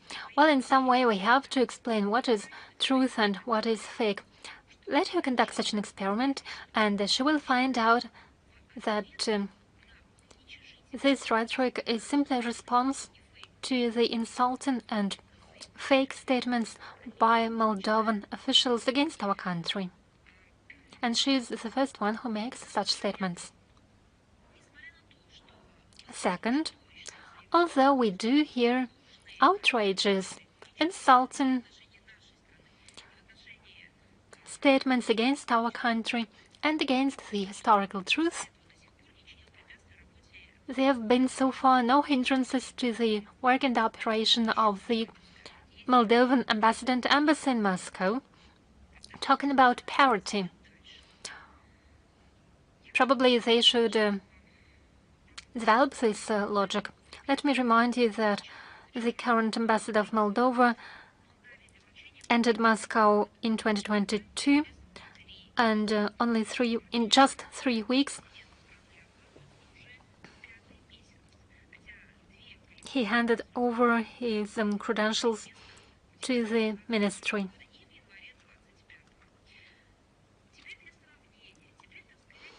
The Russian ambassador arrived to Moldova in October 2024. And it's now been the 5th month that he hasn't the chance to hand over the credentials.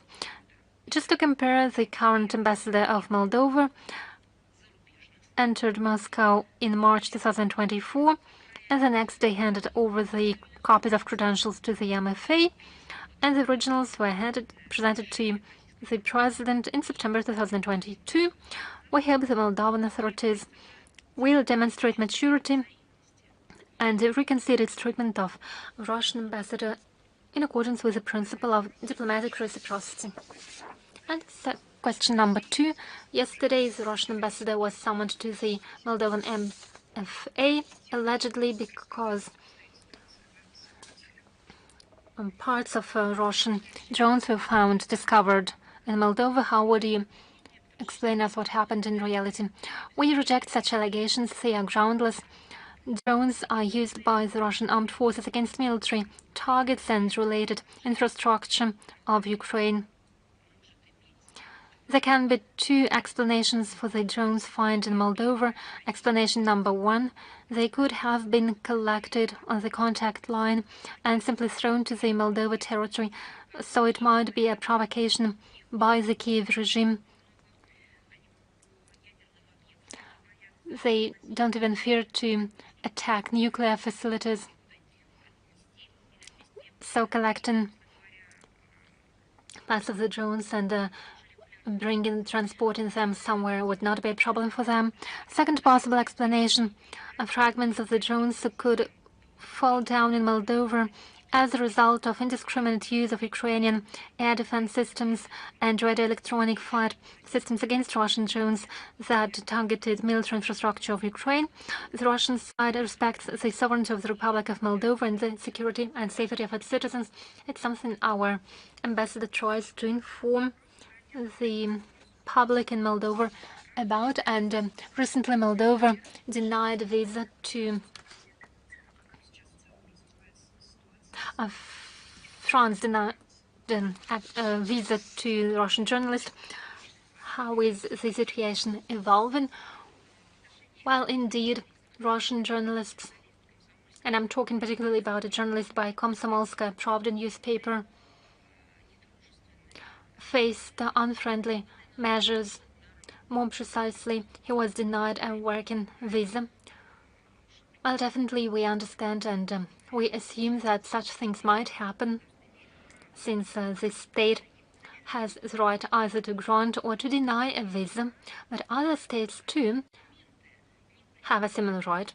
Once no justification was provided why this journalist was denied a visa, although he never had done anything wrong to the country. He had never worked abroad before, but no justification was presented. And for many years, and Minister of Foreign Affairs of Russia has been talking about it for many years, that we continue to see discriminating treatment of our journalists. We might use the reciprocal measures. We haven't applied them to foreign journalists, but now we see that those steps have become unfriendly and not only systemic, but also blunt, since the Russian side offered the French authorities to settle the situation I'm not going to go into details, but we did offer some possible solutions, all of which were rejected. After that, we applied reciprocal measures. We simply denied a visa to the next French journalist who claimed it. But unlike the French journalist who had never worked in France as a journalist, the French journalist from Le Monde had worked in Russia before, and he had the experience of working in Russia. And on no occasion did he face discrimination against him. He only faced reciprocal measures. We explained to him that it had nothing to do with him individually or with his work. And we repeatedly stressed that if the French side unblocks the issues related to the issuance of visas to the Russian journalist, we unblock the issuance of visa to the French journalist. Once again, we receive requests from French journalists on a regular basis. I'm talking about requests for short-term journalist visas and so on. So if authorities in France, together with their media, want to continue this disinformation campaign and to place the responsibility for their mistake on us, well, they'll have to live in their world detached from reality, and from time to time we'll inform them what's happening in reality. So once again, let me stress this. If the French authorities are going, as we've heard, to deteriorate the working conditions for Russian journalists, we'll respond in the same way, but it's not our method. We are not going to initiate such treatment of foreign journalists. What we did was only a reciprocal measure, only a response. Of course, we took note of the information campaign with publication of anti-fakes about Russian journalists. We see that Russian journalists are accused of various things, and the situation is presented in a fake format and in the wrong light.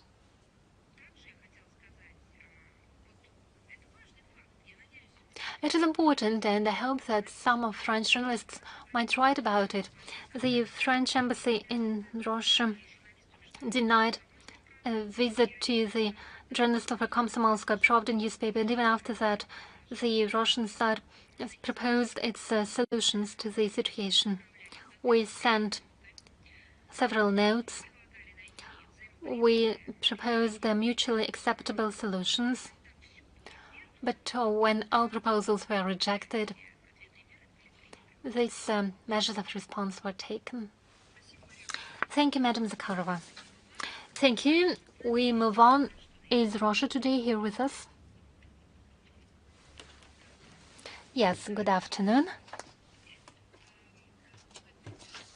The new administration in Washington didn't lift sanctions against the NIS, a company that is owned by Gazprom.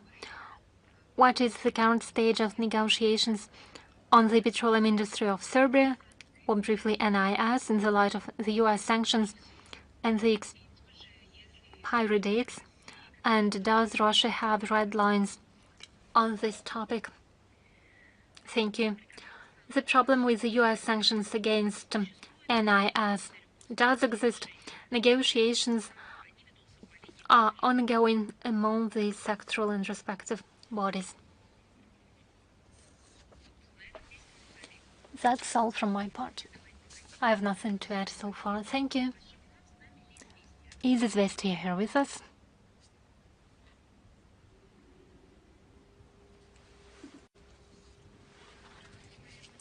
Yes, good afternoon, Madam Zakharova. We have two questions today. First, the Parliament of Armenia adopted in the first reading the draft law on accession to the European Union. How would you evaluate the prospects of Euro integration of the state, and did it impact the relations between Moscow and Yerevan in the context of the Eurasian Economic Union, I would like to emphasize something once again. Although the MFA and the presidential office representatives have already spoken about it, it's not about political considerations.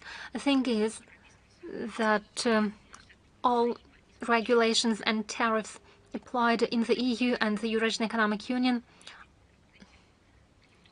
are different.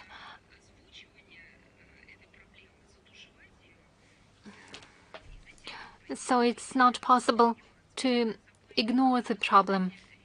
It is nothing but to deny the reality itself and disinformation of those who are supposed to take the decision. It is the sovereign choice of Armenia, and in no way do we deny it. But it is the Armenian authorities and not Russia,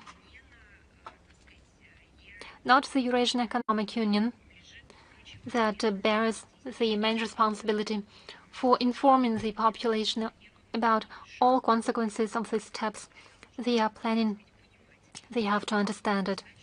And let me say that when a country or part of a country takes such fateful decisions, and since the Western experience is so dear to the heart of current Armenian authorities, they might conduct a poll or a referendum or conduct some preparatory work, including explanation of all the details related to this decision. They have to be honest. But once again, it should be done by those who are called inside the country for such decisions and not someone from outside. So it's not a task of Russia or the Eurasian Economic Union to explain such things to the Armenian population.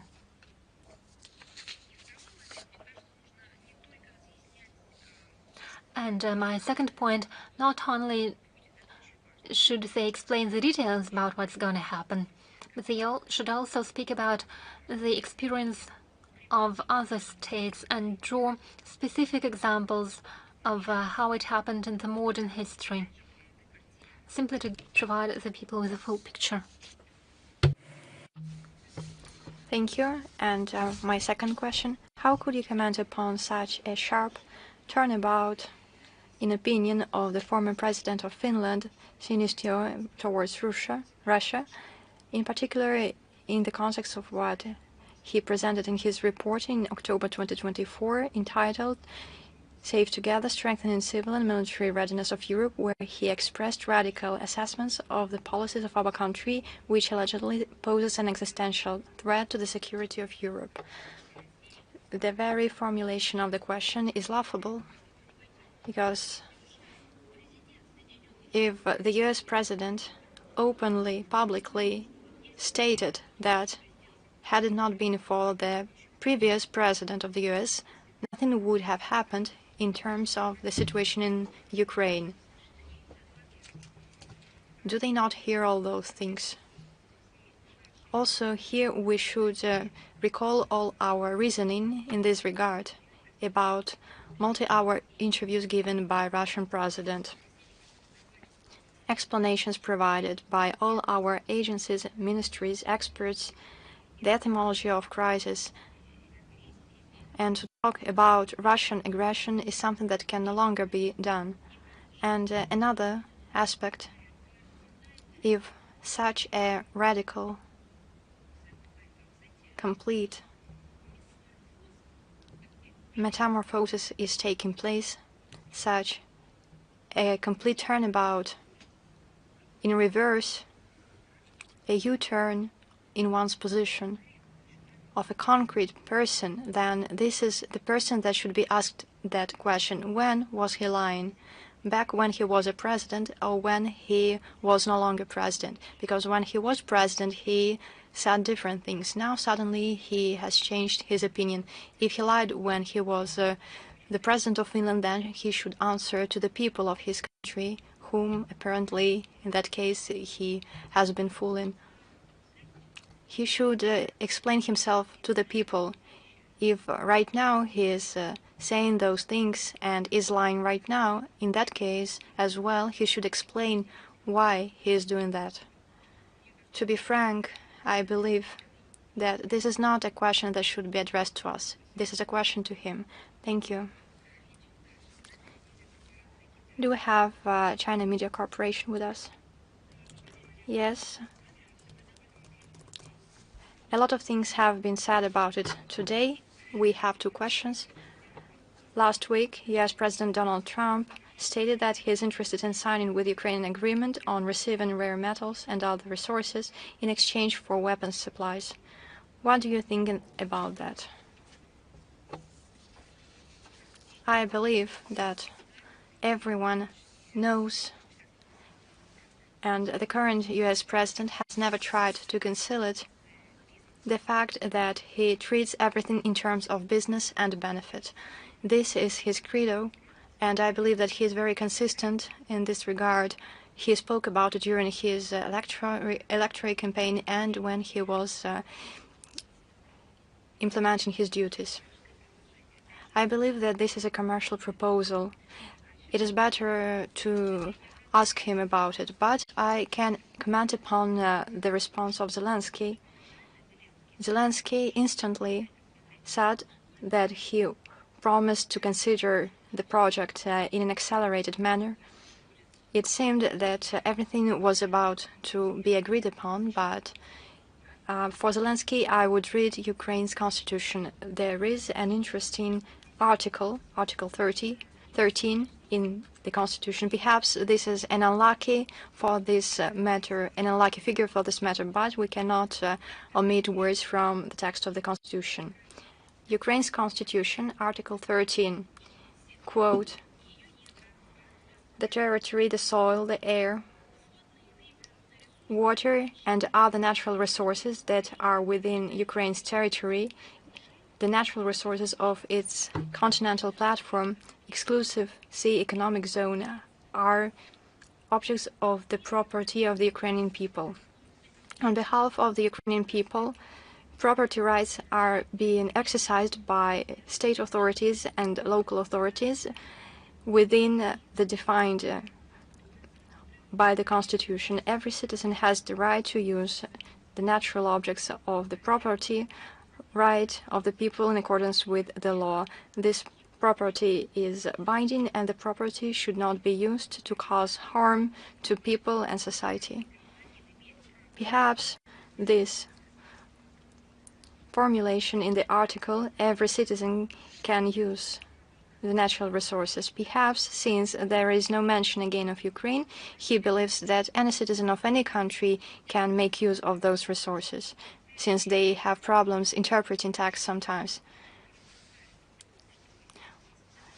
Once again, Zelensky is trying to destroy what he was not the one to create.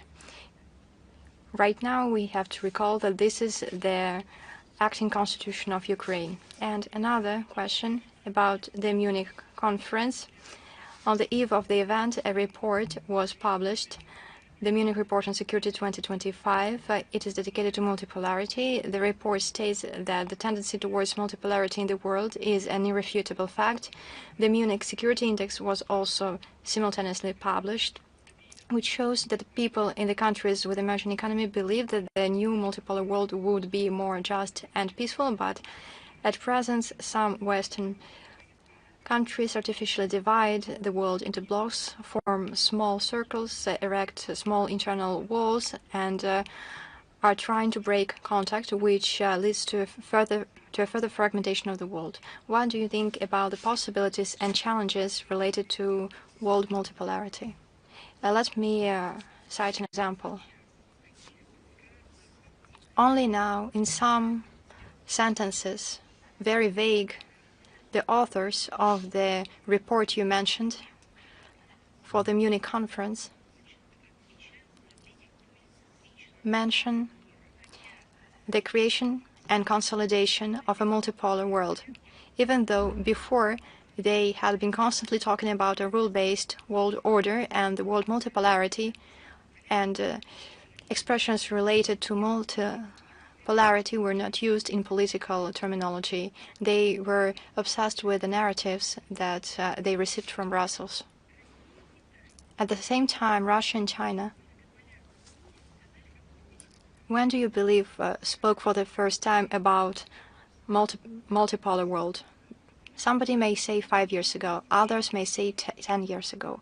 Let's count together. Russia and China back in 1991 stated that the world was becoming multipolar. There is evidence.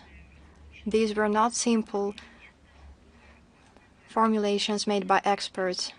This was a joint declaration which has a very similar title about the multipolar world and the consolidation of a new international order. How many years passed since 1997? 3 decades have passed. Our country's 2 nuclear powers, responsible members of the Security Council,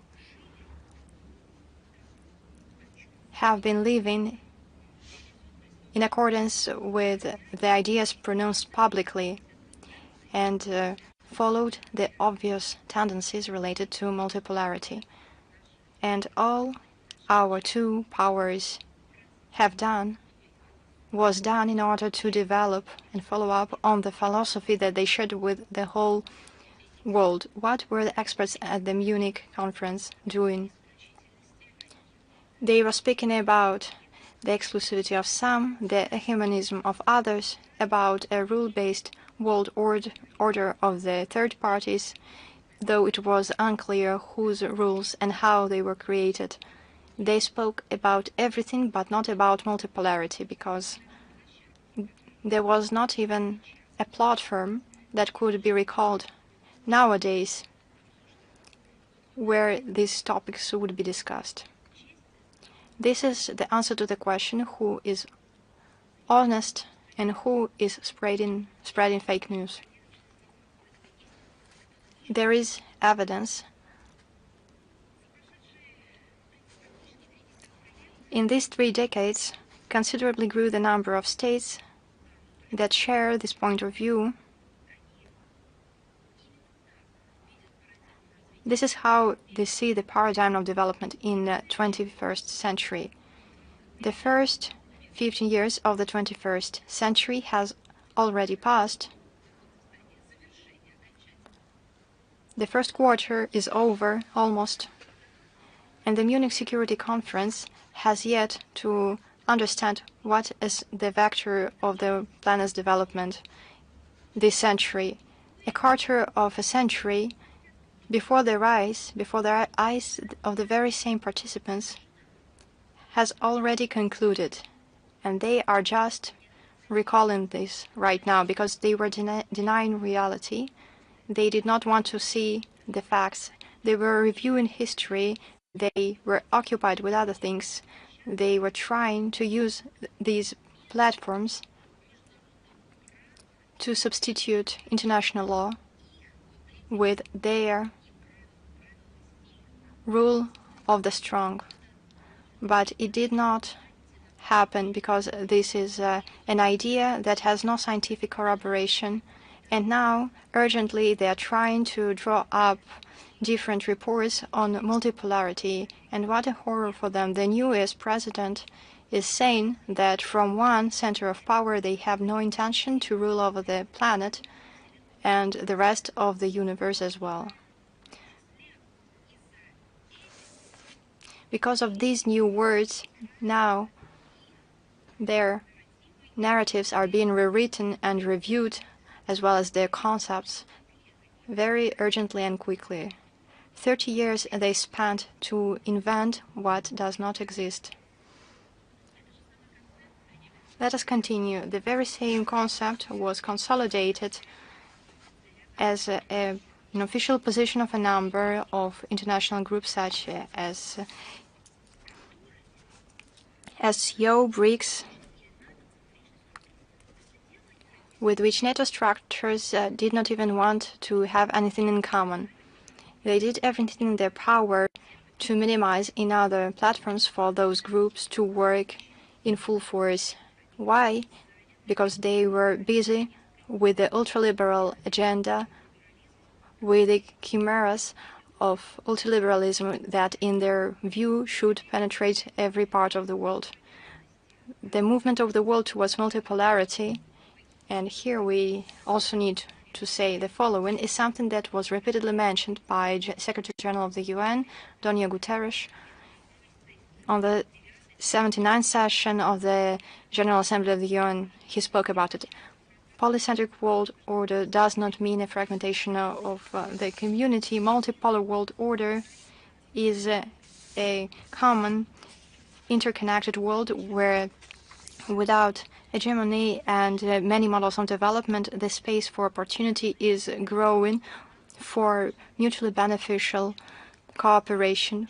And I also would like to add, for all participants, not for certain groups, but for everyone. In such a world, the implementation of bloc policies by certain countries is not leading to the isolation of those that they want to segregate, but rather to their self-isolation, to their own loss of opportunities, to their falling behind in development. But that is their sovereign right. If that is what they want to do, let them. A key question is how to organize international relations in multipolar epoch. Russia advocates for serious dialogue about adapting the current international architecture for it to better reflect new emerging multipolar realities and ensure just and sustainable development. And in this regard, it would be beneficial to study the statements made by President Putin in the Valde Forum in 2023 and 2024. And of course, our countries, Russia and China, have a special role as two sovereign states and two civilizations with thousands of years of Indians like India, Iran, Brazil, Turkey, and other members of international community who have their own contribution and opinion about the consolidation of multipolar world order. Thank you. Thank you. Do we have Reuter with us?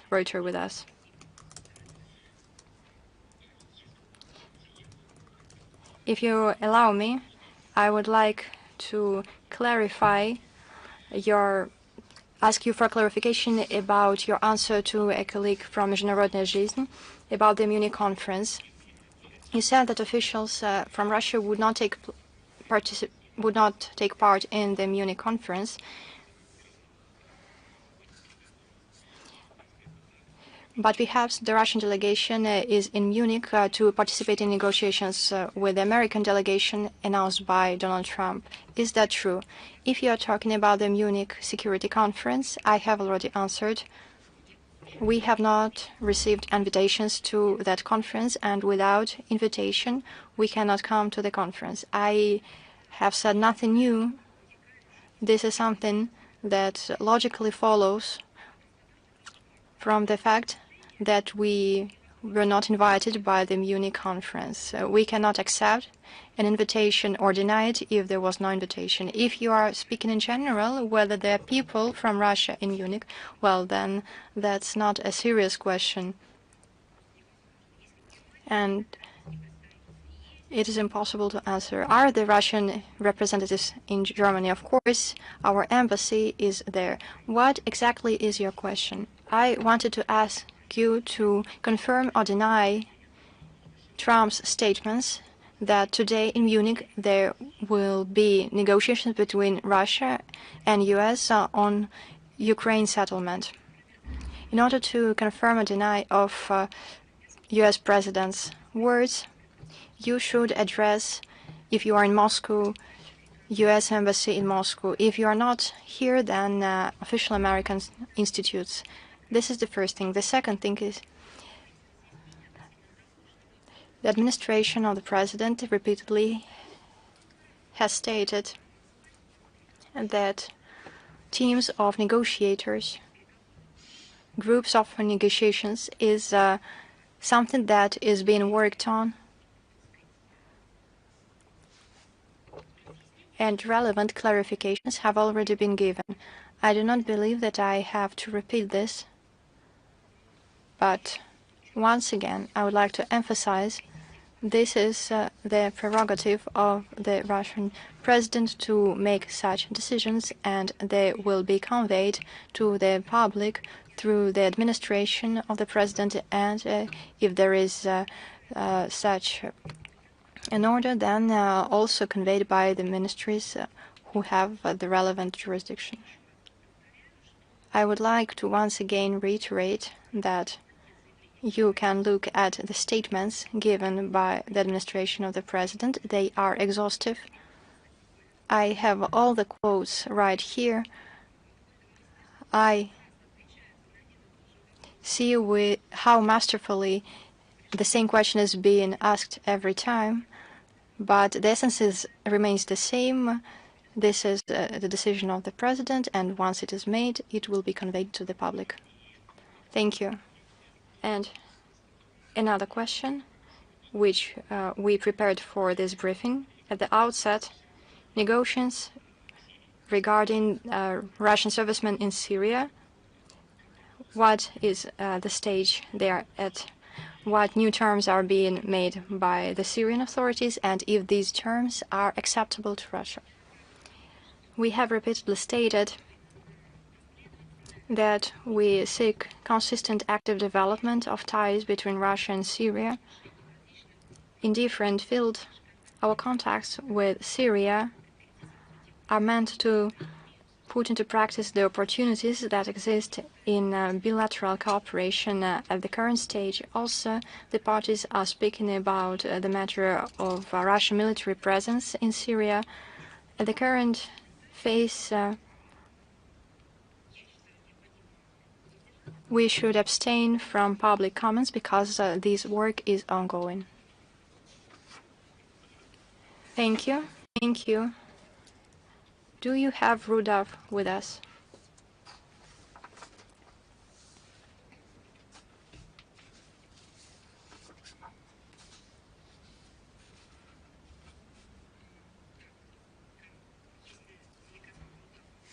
If Rudolf TV channel is not with us, we will keep going.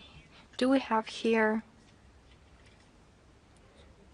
Moscow Post? Yes, good morning.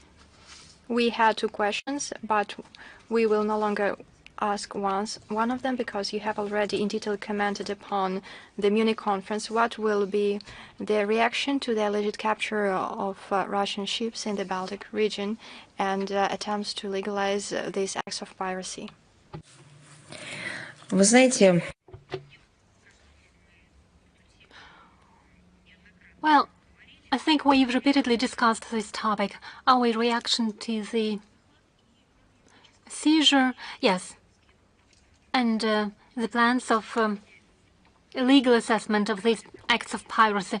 Well, let's be more specific. If we're talking about Russian vessels or Russian citizens, then just as it was the case in the previous years, we will apply a set of regulations and norms dictated by our conceptual documents. If we're talking about Russian citizens, we will protect and defend the rights of our compatriots. It's not the first time in history we've been facing it. So I believe it is important to speak about each and every situation in particular, because in general our situation can't change. We do have specific and certain duties.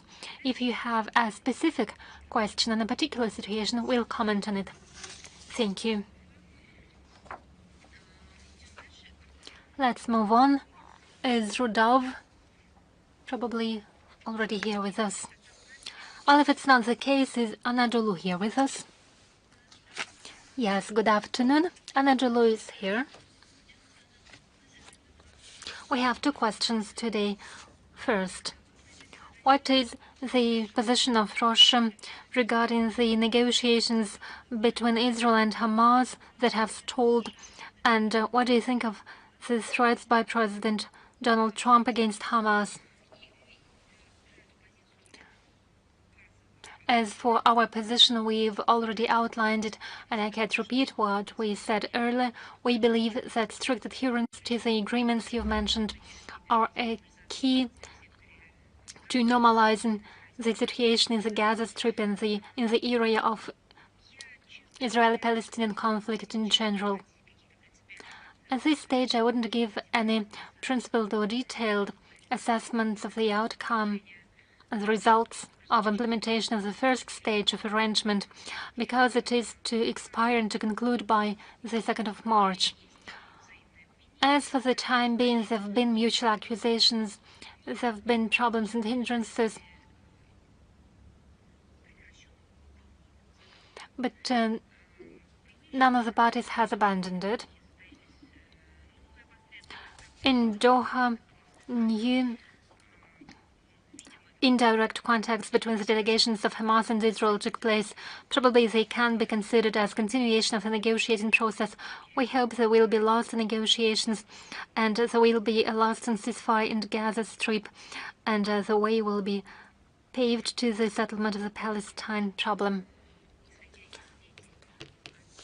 Based on these assessments, that's what I can say as a response to your question. And question number 2, Moscow repeatedly voiced concerns regarding the humanitarian situation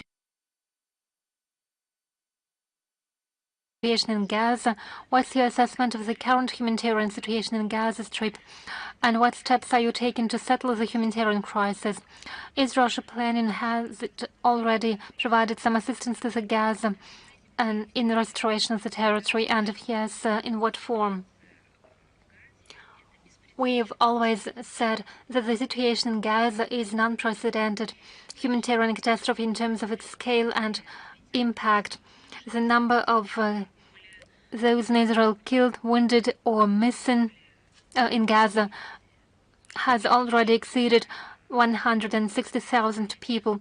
Over 1.9 million people have been internally displaced, over 19% of the population. As a result of hostilities, civilian infrastructure has been almost completely destroyed.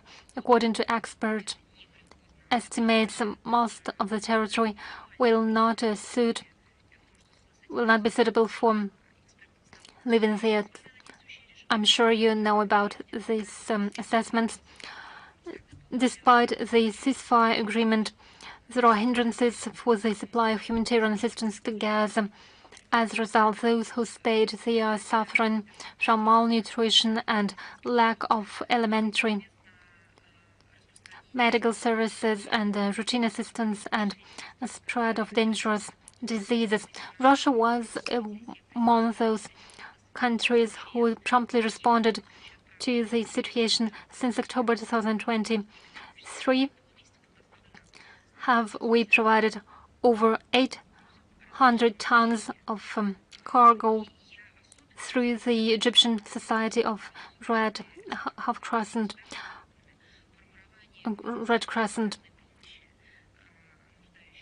We provide humanitarian assistance to those Palestinians in need, and many Russian NGOs and civil organizations were involved, as well as some private persons. We will continue this work. Thank you so much. Let's move on. Is News.ru here? News.ru. Good afternoon, Madam Zakharova. My first question is as follows. Back to the topic of the Munich conference. On the eve of the opening of this conference, the organizers recognized that the world is now a multipolar world order, but they invented a new term. They are speaking about multipolarized world. Why do you think are they using this new word? Why don't they use the normal word, the multipolar world order? When looking at Boris Johnson, we get think that the world may become electricized. If they only judge by themselves, if they only talk to their reflection in the mirror. And I think they don't even look into the mirror any longer. They have long replaced the mirrors with their parade pictures, and they are satisfied with this dialogue. They don't see what's happening outside their windows. They don't see their own reflection. They don't understand what they look like. And they are no longer capable of accepting criticism or even reality. Yes, once again, I'll give this example. If these people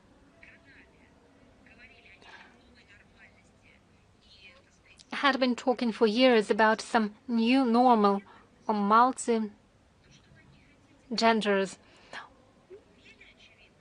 how can they possibly give right assessments of less obvious things? They were who blocked themselves from the inside to prevent the inflow of fresh air in the form of normal reality, true reality. They are under the influence of their own conclusions, and they are never fed in by the new facts. Well, you understand, they do exist in their bubble.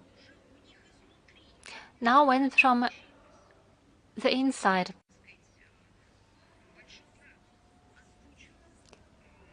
after their big brother voiced the idea that the world cannot be governed or managed from one center, when this idea was mentioned from the inside, they had to invent some new notions. And they started playing with words and inventing some new expressions. Apart from other things, they can't accept it that it was back in 1997 when Russia and China adopted a joint declaration. And Western participants of the Munich conference never paid it any attention. For 30 years, for almost three decades, did they ignore it? Which means that taxpayers who pay for their policy simply send their leaders to the conference in vain. Was it all in vain? Was it an empty talk? So now they are playing with words and invent some new notions and ideas. But you can start dealing with the problem once you accept the problem exists. I believe they are only approaching the stage of recognition that they were wrong. We don't feel any sarcasm, or rather for them it is a necessity. We are sharing the same continent, and many of the things that we have and share today have joint history and joint future. But above all, it's their problem. They have to recognize it. But neither should they forget about the problems they had created for the world. Thank you. Question number 2. You mentioned that the armed forces of Ukraine shelled a convoy with experts of IAEA and disrupted the rotation at the Zaporozhye NPP. What was the goal? Because Kiev keeps stressing that it successfully cooperates with the IAEA. Well, I believe the goal was to enhance, intensify the activities by the Munich conference, or probably even take some critical steps with regards to the Zaporozhye NPP. Therefore, they didn't need members of the IAEA on the site, on the ground, because a dramatic development would have led to the need to report officially to the Director General of the IAEA. The Kiev regime would have to explain something, therefore they didn't want the IAEA experts to be there. So it's very probable that they were preparing something by the Munich conference. I have no doubts they were planning something by the Munich conference. And I can tell you more. We did have such evidence and such information. But they implemented these plans with regards to the Chernobyl NPP. Let me remind you what happened. This night, there were reports about a provocation against the Chernobyl NPP It is yet another, and I'm afraid not the last step by the Banderovites aimed at undermining the nuclear security. I'll remind you that such provocations existed before. There were attacks on the 11th of August last year against the cool tower of the Zaporozhye NPP. It was there was a recognized killing on the 4th of October 2020 against a security officer of the NPP. They undermined the rotation of the experts in December and in February, and there was an artillery shelling of a distribution station of the Zaporozhye on the 13th of February.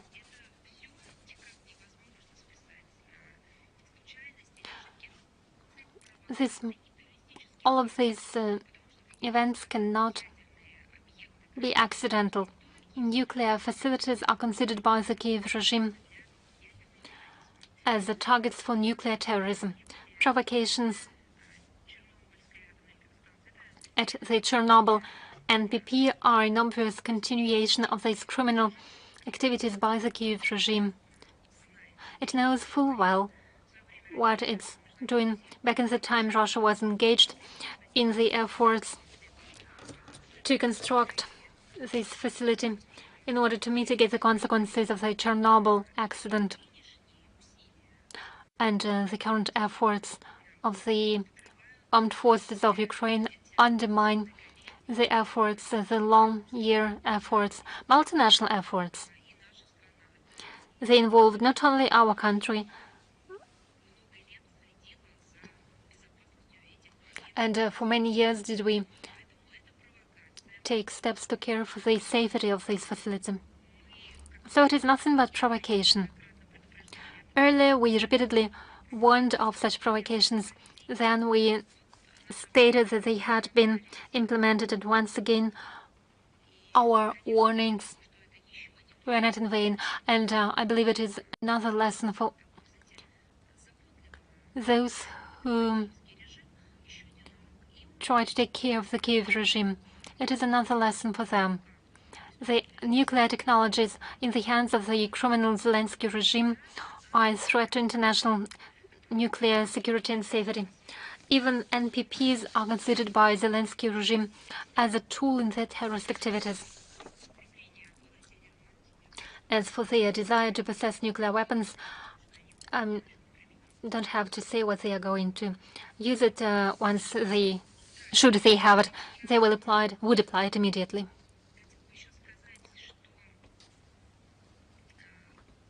And let me add something. The situation with the IAEA experts. We regularly comment on these situations. On the 12th of February, there was an elaborate comment on this topic, and now I reiterated only some fragments of the statement. And my last question is about our partners from across the ocean.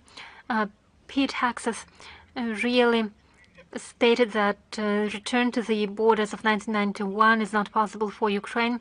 Paphos said it during the meeting in the Rammstein format. Do you believe that the new leadership of the U.S. starts to evaluate the balance of power in the Ukraine conflict in a realistic manner? Well, I'll reiterate what the Russian leadership has already mentioned on multiple occasions.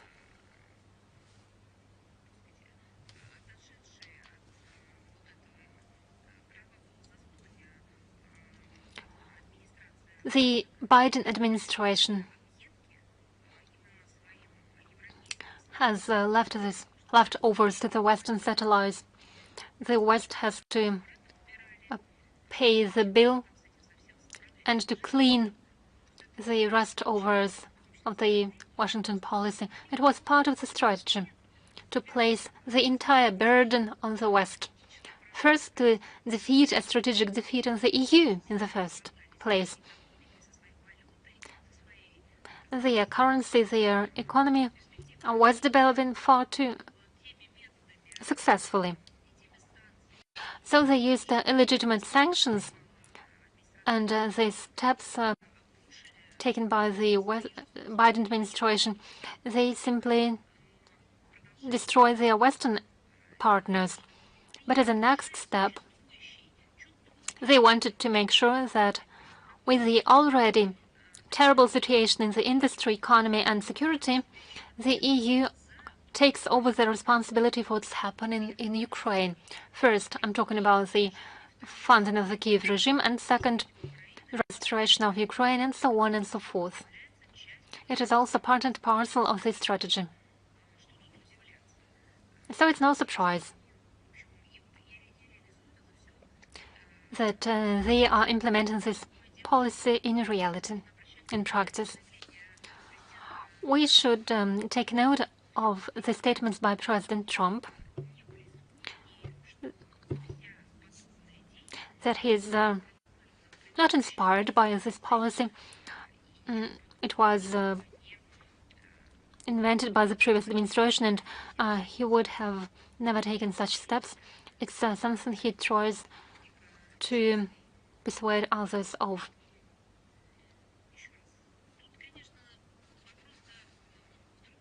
So the question is different.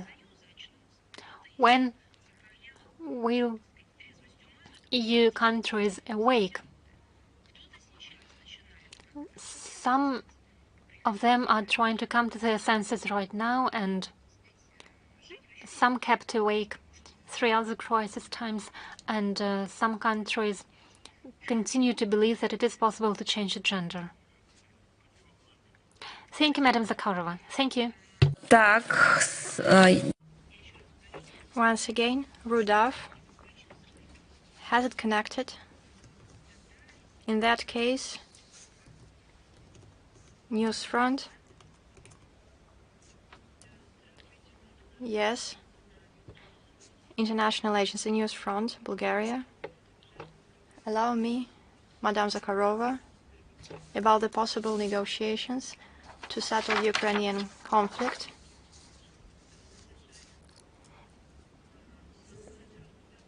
From the beginning of the special military operation in many European countries, including Bulgaria, where I live, people were demanding the government to stop sending weapons to Ukraine. In Europe, they call it military aid. Many media outlets were glossing over such events, trying to pretend that they did not exist. As we have seen with what happened with the USAID, and now we see the possibility for negotiations on Ukraine.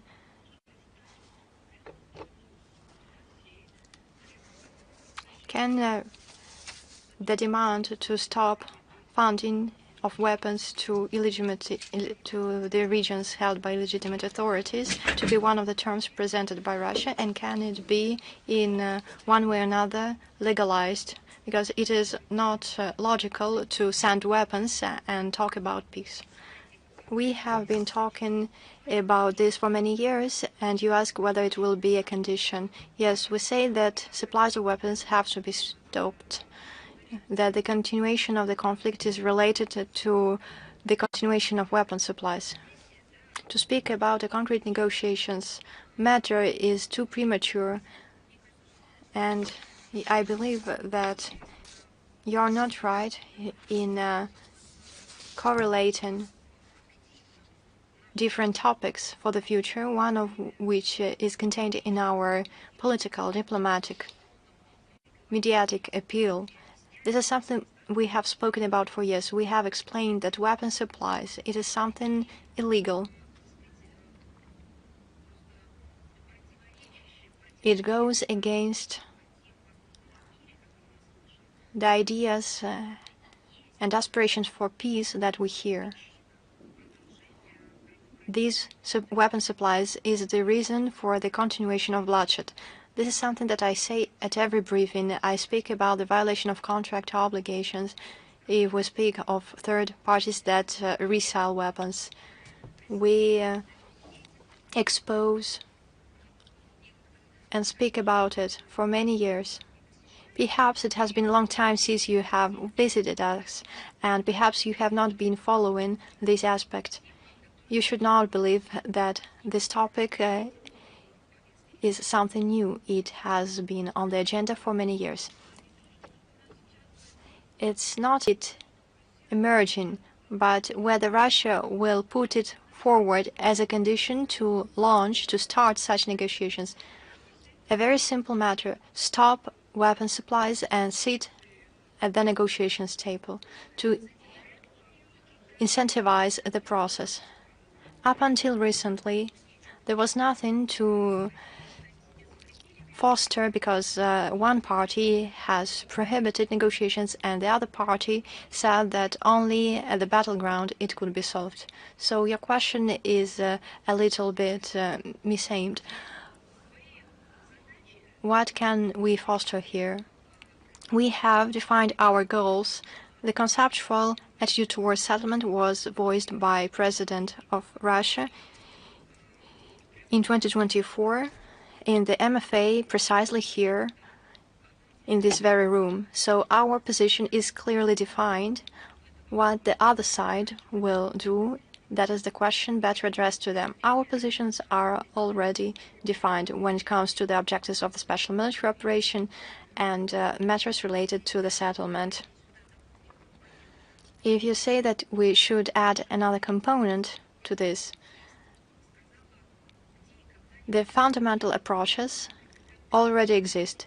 How hypothetically in the future will that all be put on paper, we will comment upon when it comes time.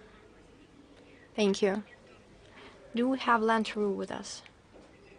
Yes, good morning. I have the following question. On the 2nd of February, Mr. Peskov said that Kremlin had no information about a meeting between Putin and the special U.S. envoy.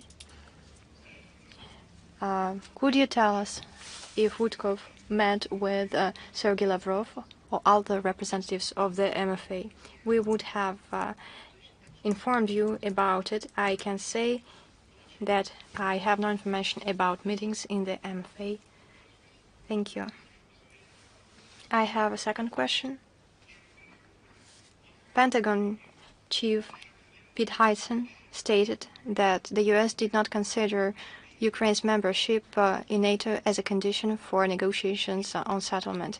Does Moscow believe that this is a concession on the part of the U.S., and is Russia prepared to make some kind of a concession in turn?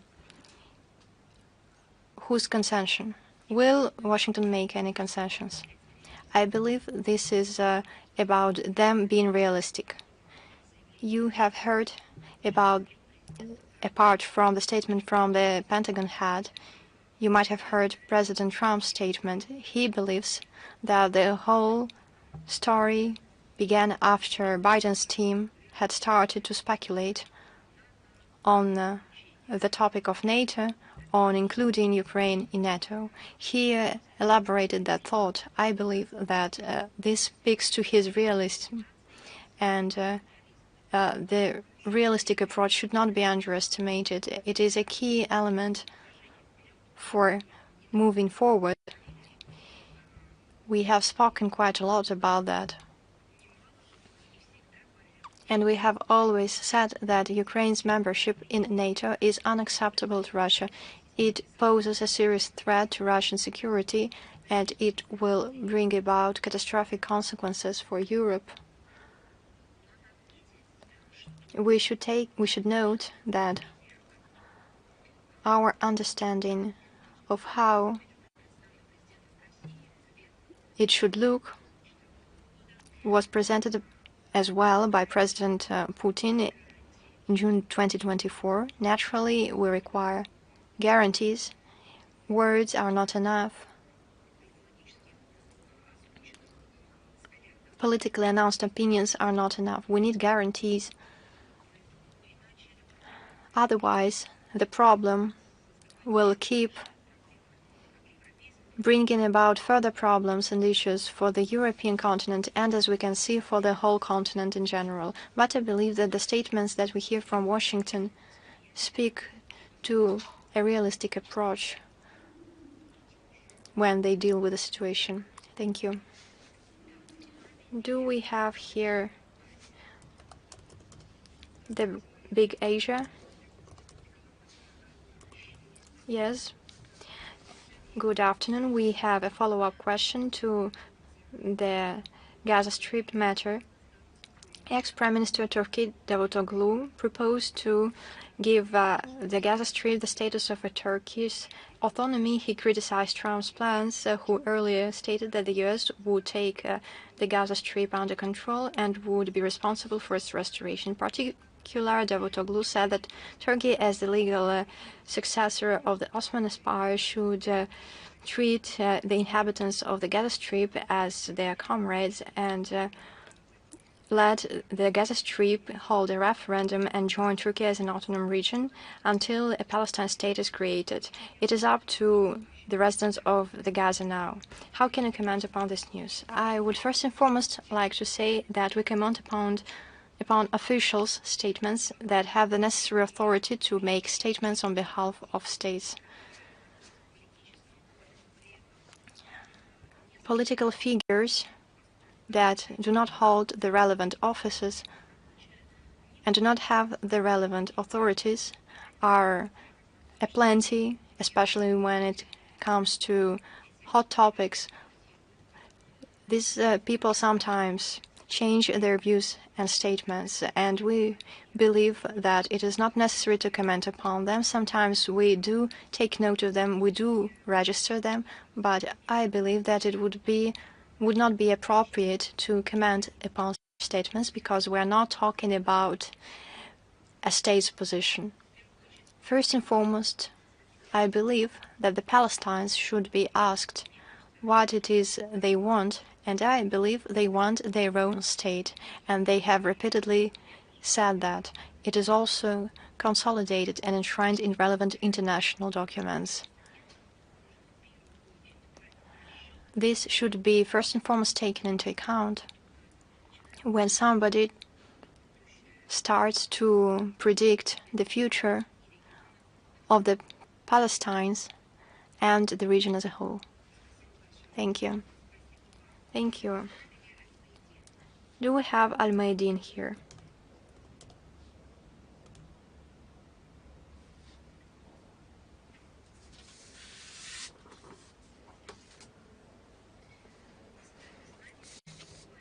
Do we have Iceland Radio? Yes, good morning. I would like to ask about the Middle East, but Anadolu and Big Asia have already asked. Then I am putting my stakes on the other question. I would like to ask about Russian MFA's opinion of Donald Trump's statement regarding the conversion of the Gaza Strip into a certain Riviera on the ruins of the Gaza, as well as his ultimatum to Hamas on Saturday to rain hell if the hostages are not released. Perhaps the Palestinians should address humanitarian organizations on human rights, the UN, the ICC, and so on and so forth. Perhaps you should ask that the Palestinians, when it comes to plans about recreating, I don't even know what verb to use. If we consider that the Gaza Strip is really in ruins, here restoration is not quite the apt word to use. Let us say that plans regarding the future of the Gaza Strip, these plans should correspond to the wishes of the residents of that region, of that area, and they should also correspond to the international legal decisions that have already been adopted and have not been cancelled.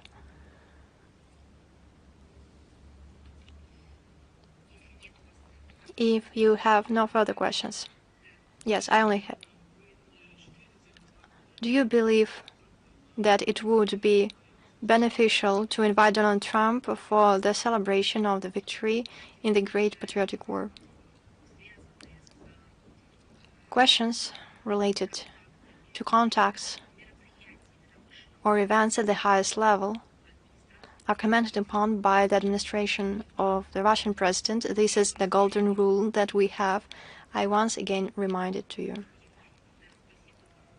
Thank you. Thank you. Do we have Verelk here? Good afternoon. I have a few questions. You have answered the first, but I would like to ask for a clarification when it comes to the bill adopted by the Armenian parliament regarding Armenia's integration in the EU. Right now, there is debate in the country. The opposition believes that it will affect relations, economic relations with Russia, will provoke a loss of its market. The officials believe that it would not affect Armenia, and Armenia would only sign the trade treaty. You said that it was impossible to combine both relations with Russia and its membership in the EU. Right now, I would like to ask for clarification. What do you mean when you say that the process will come to a conclusion? You mean it entering the EU?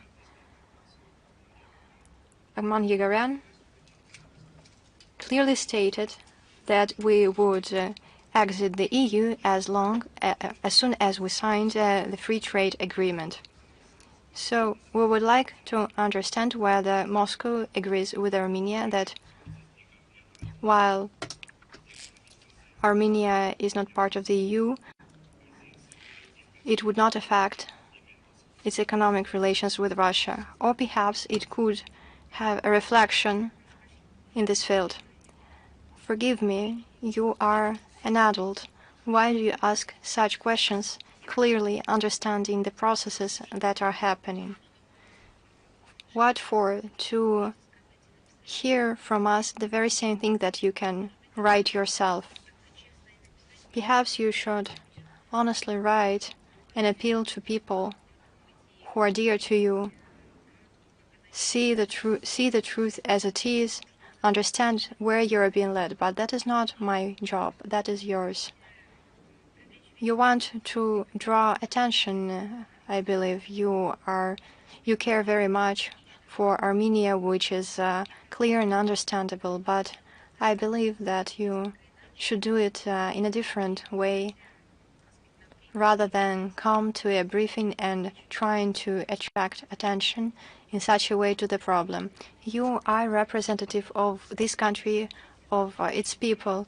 You can prepare the relevant materials as you see them. What would be the consequences and what could be the risks? That is not something that I could write in your stat. We have many times spoken about it. We have cited modern historical examples, and there is no reason to once again repeat it. If there were no means to spread information, or the regions were very remote where people have no access to information, perhaps then we would need to repeat it every day. But everyone already understands everything, so there is no need to repeat it once again. Once comes a time that you have to show your civil maturity and be closer to reality. That is all. You simply need to understand who, when in modern times, managed to reach a new level of development after such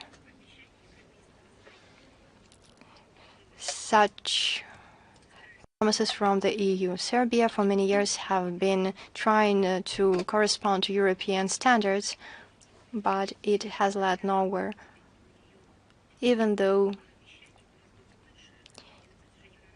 there were great many promises made to it, much more than others. Who was successful in these attempts? Ukraine was promised things. Ukraine is so supported politically that it cannot even get close to the promised things. Instead, it is on the brink of a catastrophe. Can we find other examples of countries whose situation improves? I'm not even speaking about simple membership or associate memberships. There were many countries that made sacrifices in the fields of their economy to the European Union. I'm not even speaking of them. I'm speaking of those who are first being baited and then being lied to and fooled. There are many countries that the EU has promised many things over the years. What are you expecting to hear from me?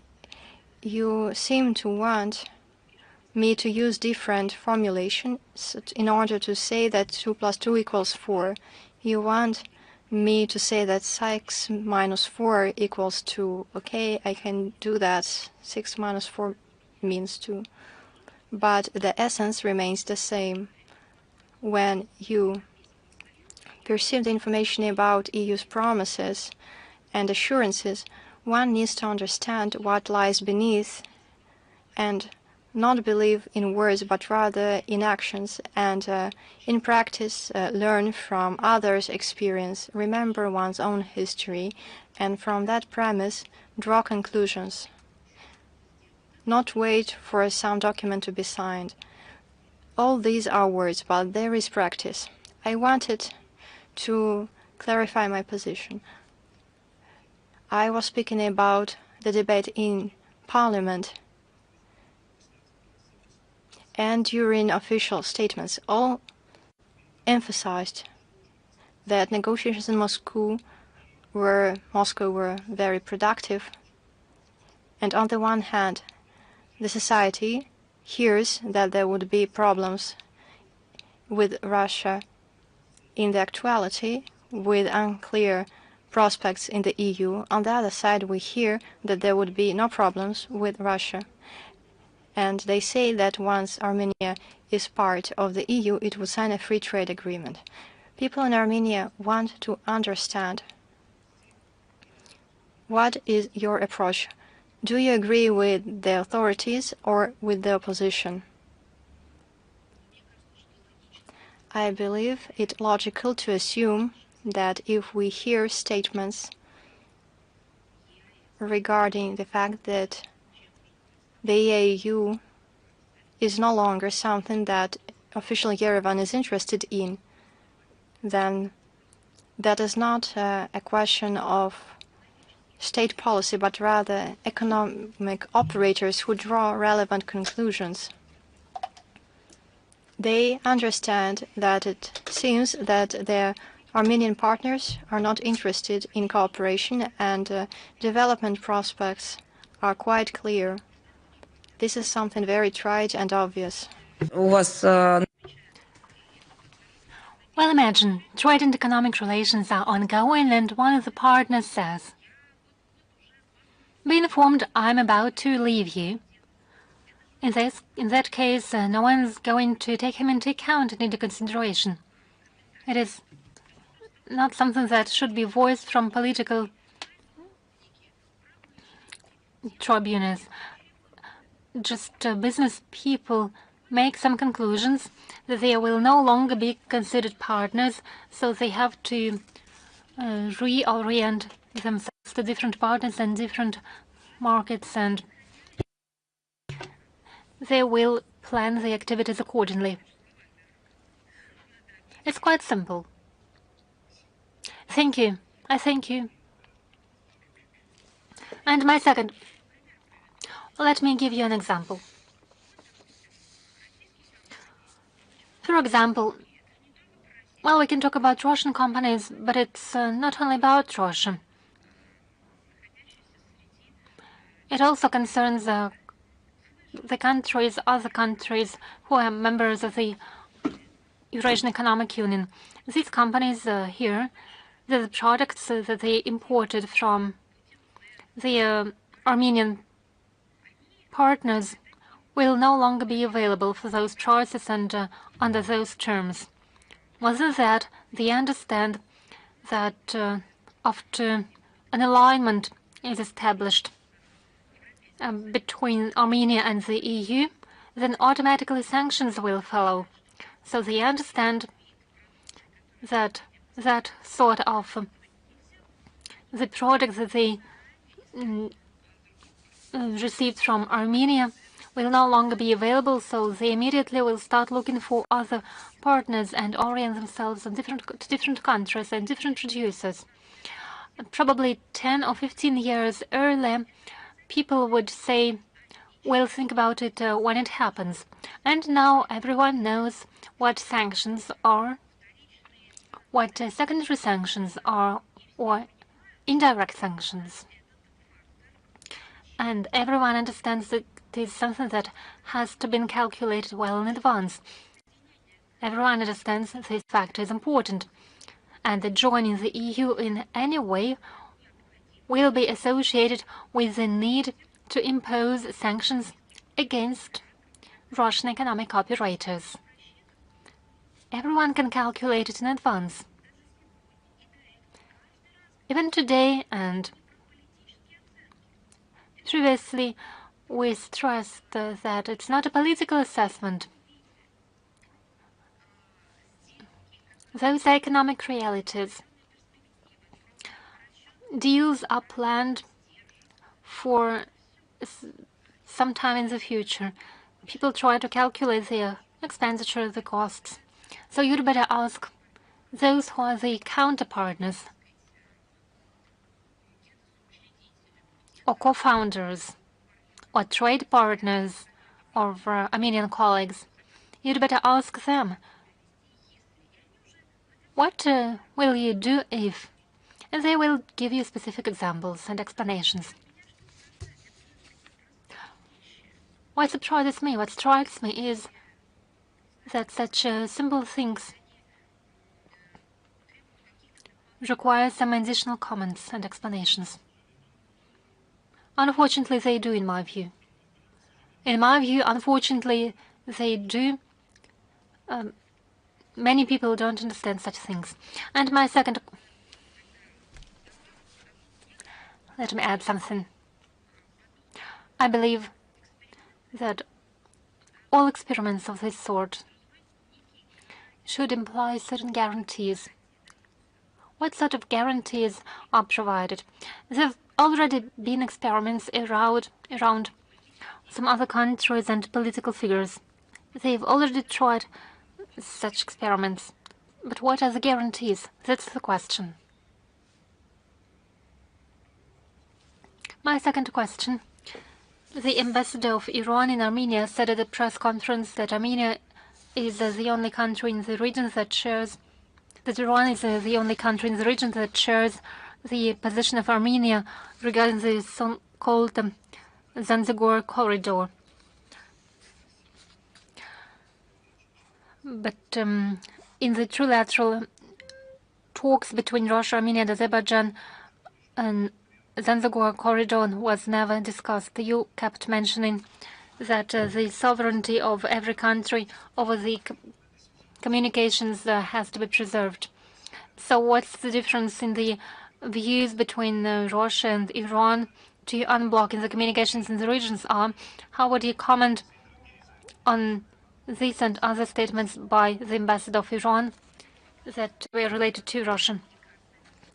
As for the unblocking of transport communications in South Caucasus, the Russian and Federation and Iran have similar approaches, and it is enshrined in the Treaty on Comprehensive Strategic Partnership signed on the 17th of January 2025 between our countries. According to this document, countries will facilitate strengthening peace and security in neighboring countries, including in the South Caucasus, and cooperate in order to prevent interference and destabilizing presence of third countries in the region. We believe that the fact that this understanding is reflected in the fundamental intergovernmental document signed for 20 years speaks volumes. Russia. The only difference is that Russia is a member of the trilateral working group co-chaired by vice prime ministers of Russia, Azerbaijan and Armenia to unblock transport and economic ties in the South Caucasus.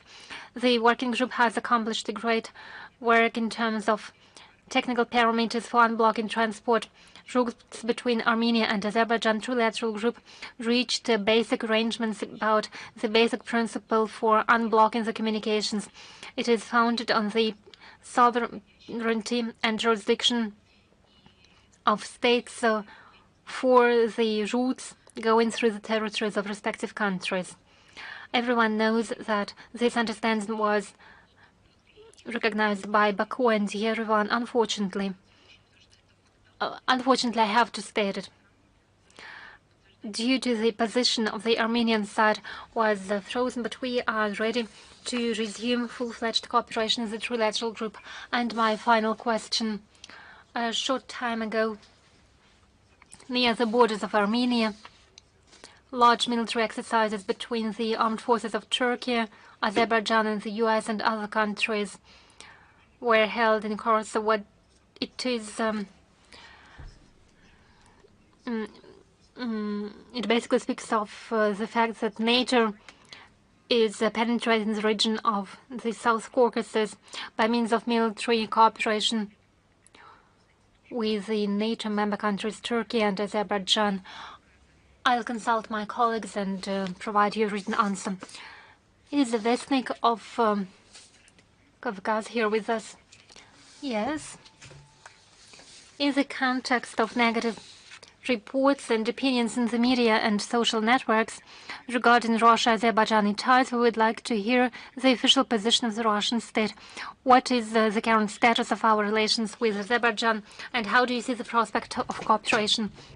Russia and Azerbaijan have a long-standing history of cooperation, and this is reflected in the respective documents.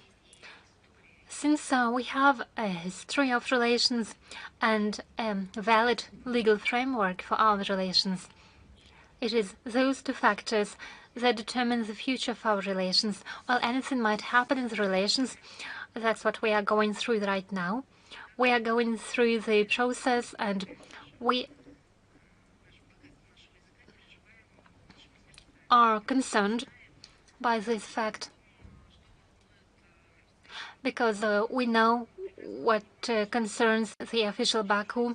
We do understand that the tragedy that occurred and the claimed lives of citizens of Azerbaijan and our countries is very painful for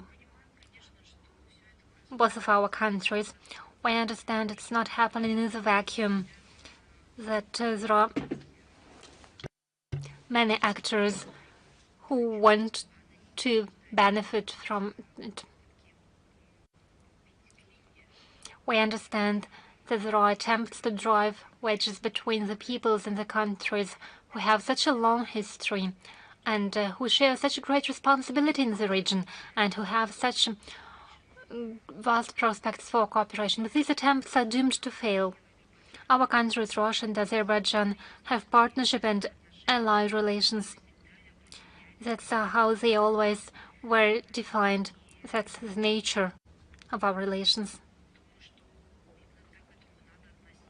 That's how we should consider them.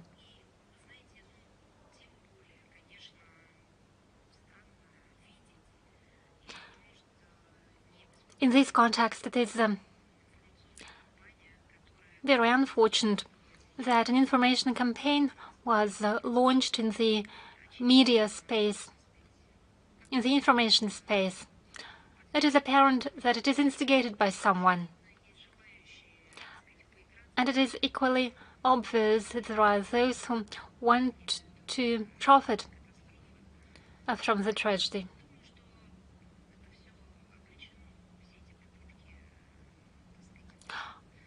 I'm sure these attempts are doomed to fail.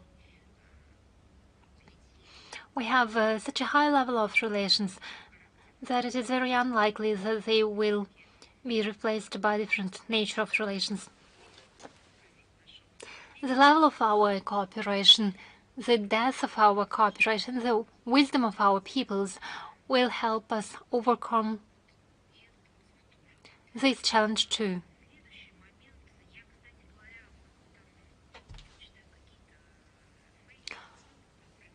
I come across some fakes. As for the situation around the Russian house in Baku, it is something to which we respond with our anti-fake reports. There are also direct attempts to say that allegedly Azerbaijan has no humanitarian cooperation with Russia.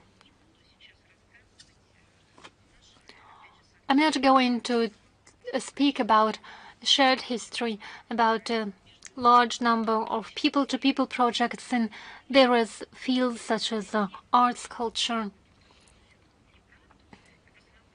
But I would like to remind those who publish those lies that there is an Azerbaijani cultural center under the foreign language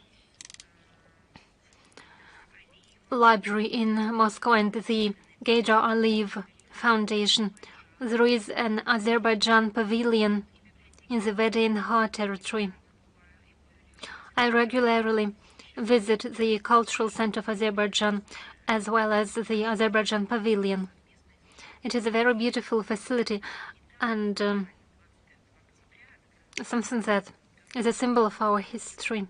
A short time ago, the Tourism Bureau of Azerbaijan was opened in our country. Many Azerbaijani natural cultural autonomies are represented in our country. They are around 100. There is an intensive diplomatic presence of our country in Azerbaijan and Azerbaijan diplomatic presence in Russia. They have consulates general in St. Petersburg and Yekaterinburg. So all those who write that Russia is Azerbaijan only have one Russian house in Baku in common. It is simply due to the ignorance of the authors of such reports. Well, you know, as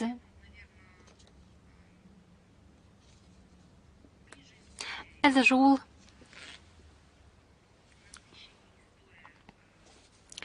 the more intense the history in the relations between two countries are, the more painful some problem issues are. And we are ready to resolve such problems in a constructive manner. That's what we not only responded publicly. The work is ongoing between our diplomatic missions and our consulates. Our diplomats are working together. So I simply reiterate once again, answering your question. Thank you. Is Alma Yedin here with us?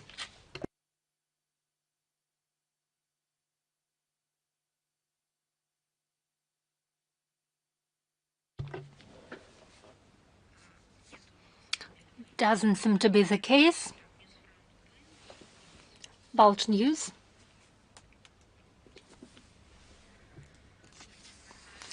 Good afternoon, Madam Zakharova. I would like to specify the question of my colleague regarding the increased presence of the NATO in the Baltic Sea. Does the Russian MFA work in order to respond to the seizures of vessels and talks about the expansion of territorial waters of Finland and Estonia, accusations of Russia of damaging the underwater infrastructure and so on? When answering to the question of your colleague, I already gave an answer. You know, you are asking a very broad question. Is Moscow working to respond to something? Yes, so when haven't we responded to something? I told your colleague we should discuss very specific issues. We do have general information. We have already made it public, and we have already voiced it. I can send you these volumes of information. As for any specific case, any particular case, there will be a reaction. So if you have a more substantive, more detailed or specific question regarding a particular situation, I'll be more than glad to give an answer. Thank you. I see your point, Madam Zakharova. Is after E here with us? Yes.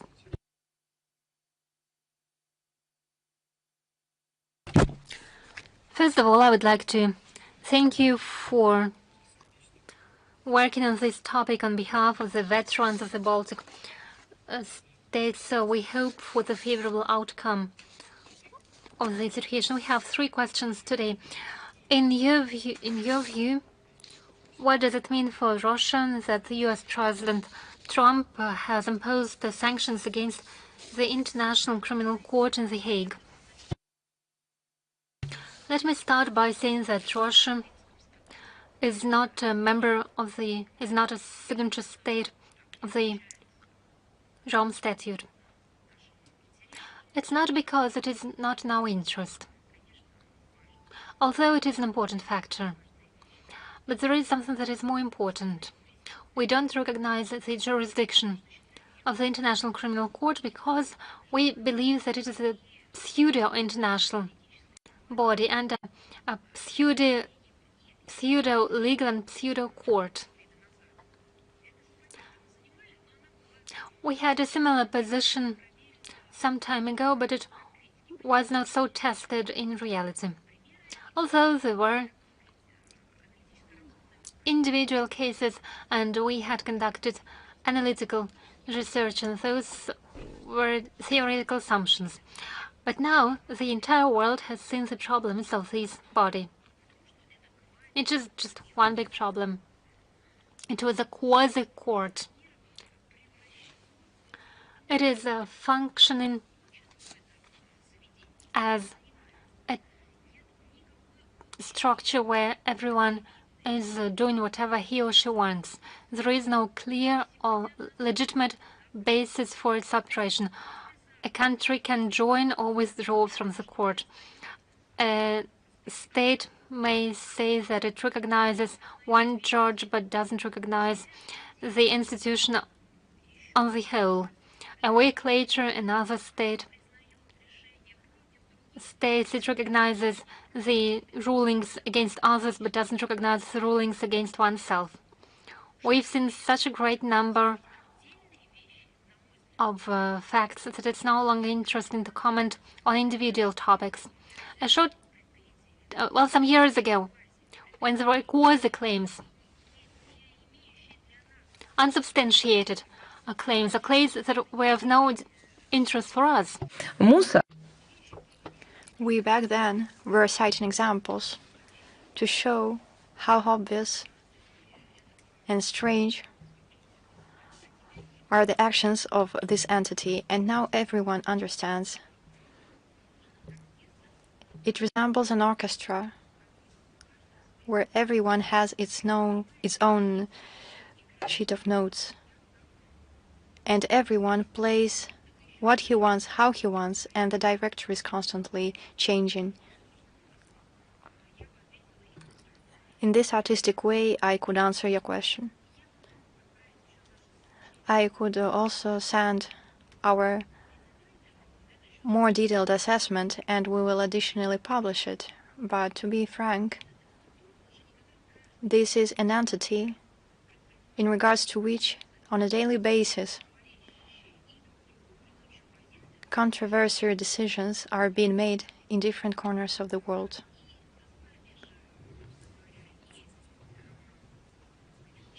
The very participants of this court, of these tribunals, even them are contradictory in what they believe the institution is supposed to do. Thank you. Another question.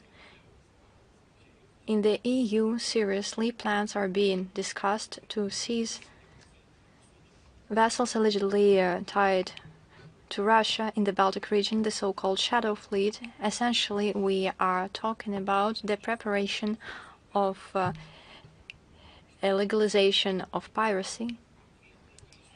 Our question is as follows: what would Russia's response should such piracy start, and can we believe that this is a provocation of a war against Russia and NATO countries? Once again, I reiterate that any attempts to interfere with the established order of navigation, the freedom of navigation of our vessels under imaginary pretexts will lead to no good.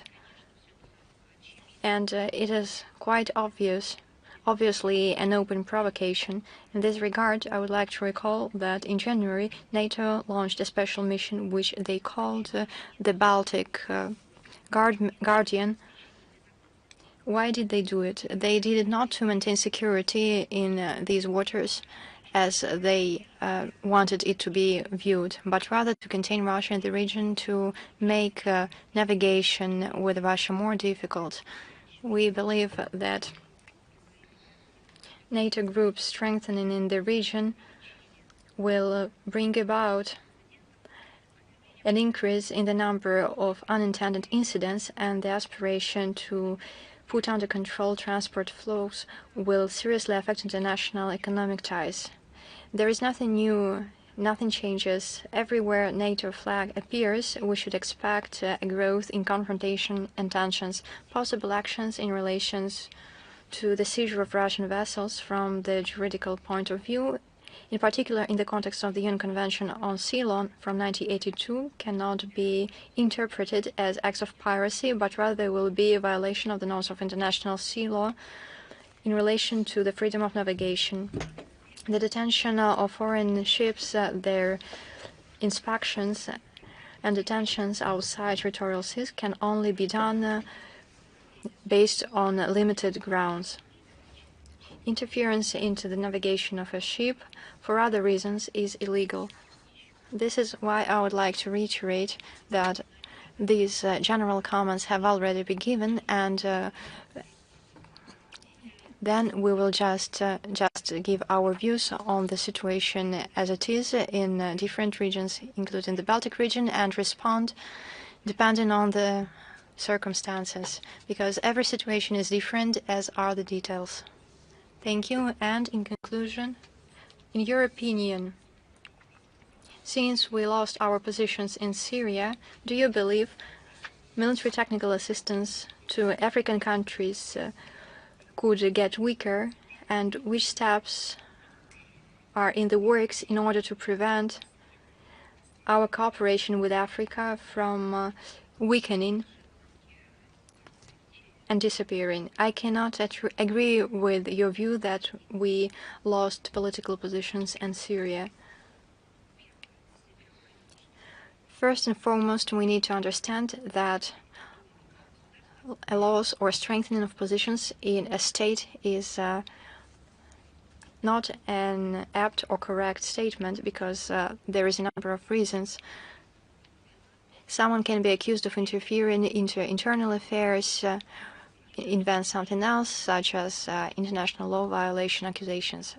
Here we have to speak about the history of relations and the prospects that exist. There was a recent phone conversation at the highest level which confirmed the interest from both sides to elaborate a wide agenda to develop bilateral ties. When it comes to the weakening of cooperation with African partners, I believe there is no such trend. We have just recently presented a second African department in the MFA, and I've seen a reaction close to panic in some states.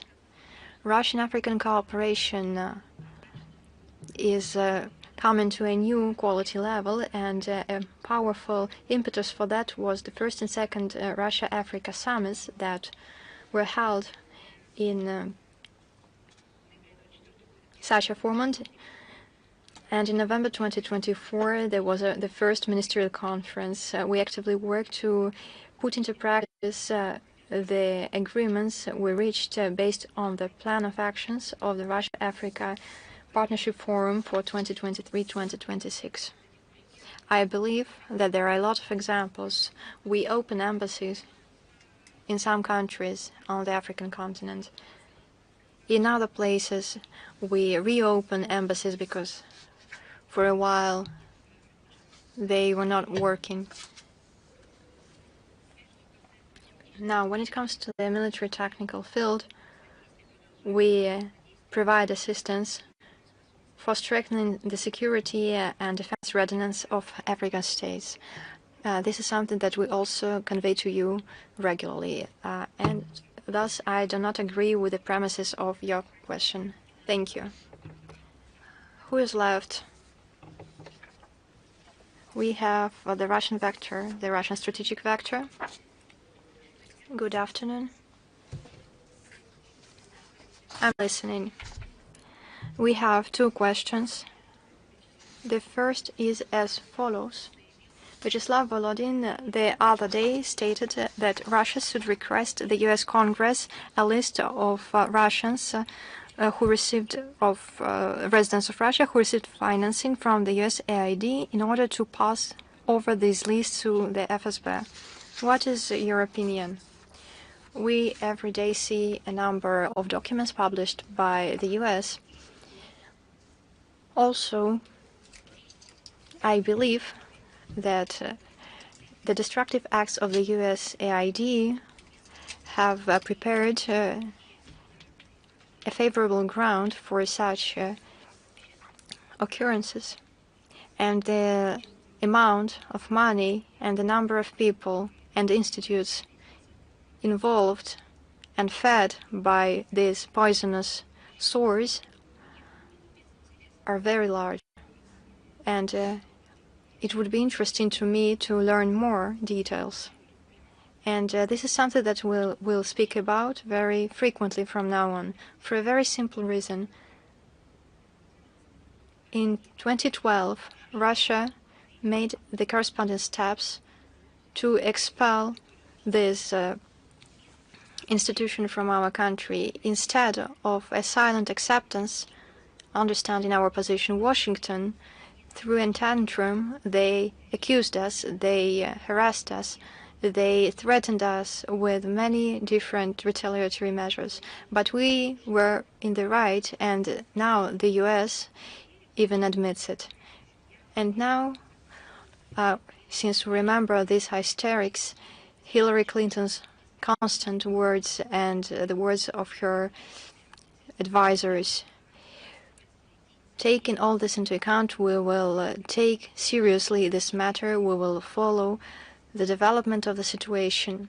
I believe that such lists, as you spoke about, would be very beneficial. A second question. Putin, in his phone conversation with Trump, once again emphasized the need to eliminate the root causes of the conflict. Lavrov, in his video congratulations, said that the priority and sacred duty is to defend the world based on the results of World War II. What root causes of the Ukrainian conflict are meant? The legal status of Ukraine from the moment of its illegal exit from the USSR? Please, just a second, so that I do not have to retell this. I am ready to provide you with a number of links, and we will also publish them in the text version of the briefing. In these materials, the foreign minister, the president of our country, spoke in detail about these aspects. Persecution of Russians, elimination of the Russian language, rewriting of history,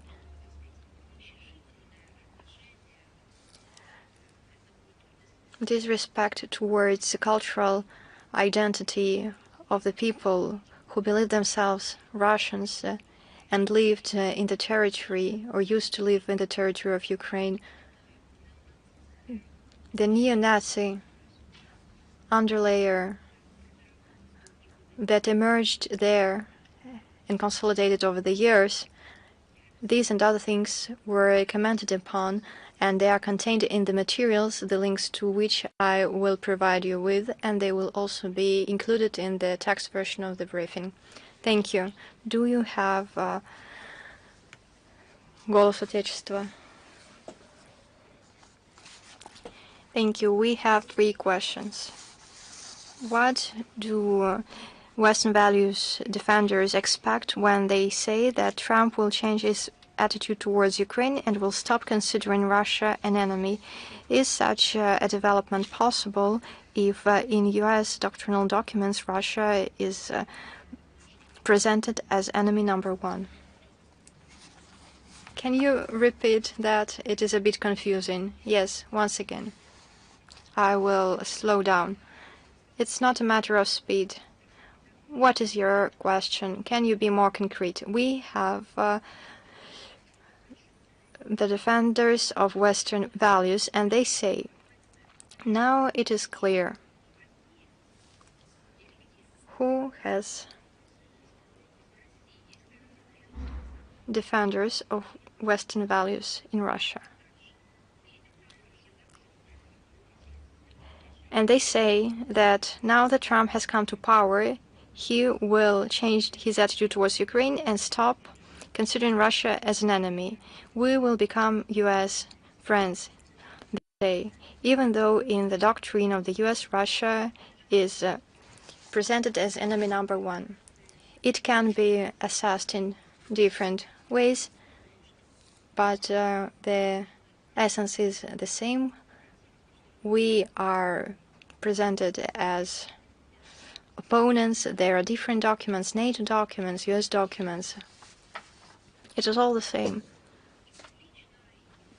Publicly and privately for many years they have been saying that first they would contain us, and then they proclaimed that they would try to inflict us with a strategic defeat. That was spoken publicly, and I want to say that this is a question that has very long roots. I do not even know where to start. In the US, there is such a plenty of problems, which is something that they now admit openly, that first they should manage to deal with those problems. I believe that the main enemy of the US is their own problems, that now they are starting to clean as dirty linen. It is impossible to unsee, and it is impossible to tolerate the skeletons that they find in their own closets. This is from a theoretical point of view. Second aspect, we have seen different periods. We remember the times when in the US doctrines it was put down that cooperation with Russia was possible, but in reality the attitude was different. NATO was expanding. Discriminatory restrictions on trade were not cancelled. Do you remember? During negotiations, they said that we had a great future, but they did not cancel those restrictions. Do you remember when Jackson-Vanek's amendment was adopted, stating that the USSR did not allow Jews to exit the territory of the country? Many even returned, and the amendment was not cancelled. At a moment when everything was ready, and we only were stumbling upon these amendments, and we even agreed upon cancelling the amendment. Instead of cancelling it and forgetting it, it was exchanged for the law of Magnitsky. It was only a matter of a month. Almost instantly, this law was adopted to substitute the previous one, and it contained sanctions, other measures, sanction lists. Sometimes the written words contradict the reality. Third aspect, we need to treat American leadership as the leadership of another country with its own national interests, with its own political difficulties, and we have to put our stakes on our own development and our own national interests. if we see reasonable reactions, if we see realistic approaches and desire to cooperate, we are ready and willing to do it. If we see another approach, then we also treat it realistically. I would like to add to my answer. Yes, please do. Communists in the US have always been considered enemies. And as far as I know, they have not changed their legislation, and they are still considered enemies. So the US do not change their policies if it's said that Russia is an enemy and legally consolidated, then it is so, because the US law is above other things. We don't have enemies in Russia. Well, there is no enemies in Russia. There was that an addition to my answer or my question or your question? What I'm trying to say is that the US doesn't seem to show any tendency to change. There was an obvious change in rhetorics. We need to hear the obvious. You cannot refuse that there was a change in rhetorics. There is a change in the assessment by Washington of what is happening in the world. They openly spoke about it and mentioned documents. They said that the previous administration had been interfering in the internal affairs of other countries. They openly showed how much it had cost. They said that the situation in Ukraine was provoked by Joe Biden. They said that they had no intention to claim unicentric rule and hegemony. In rhetorics, we can see this change. It is a question of whether it will be translated to reality. How does the MFA evaluate the fact that the US administration uses a Nazi welcoming gesture in a live broadcast? You probably are talking about a statement that he has made. Why should the MFA respond to that? Was it similar to the Nazi salute? First and foremost, you have to ask that party what that was all about. It was, I don't remember, representative of the administration. You have to ask him what was that. I do not intend to engage in guesswork and try to make up answers. It's not something that I want to do. We have enough Nazi manifestations in Ukraine with a large history. Manifestations in NATO countries are enough against the backdrop of support to Kiev and the real reincarnation of the neo-Nazism.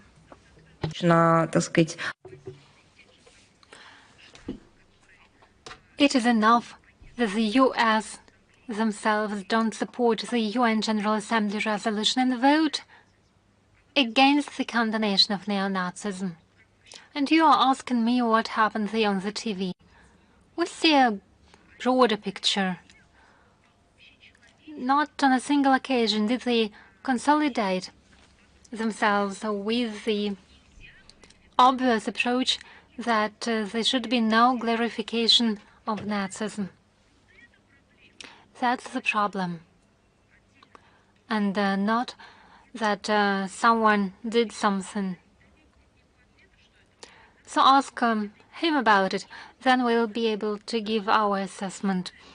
But if an entire country doesn't consider it possible to say no to the new manifestations of racism, xenophobia and neo-Nazism, as a country they don't want to do so, and you are asking about me about an individual case. Do you believe Nazism is only when someone raises a hand? I believe Nazism is when, under the guise of some new developments. Hatred ideology is being implemented that destroys the consciousness of children. In my view, that's also a manifestation of neo-Nazism of modern days. All these narratives around gender and segregation based on the principle of superiority and exclusiveness. That's happening on the level of an entire state. This destructive man-hatred ideology is being implemented. Where were you when we were talking about it in the previous years? I absolutely agree with you, Madam Zakharova. And would you allow a second question? The U.S. is now eliminating the traces of the work of the USAID in Russia. Can the Russian MFA give an expert assessment of the harm of the activities of USAID and its influence on the Constitution of Russia?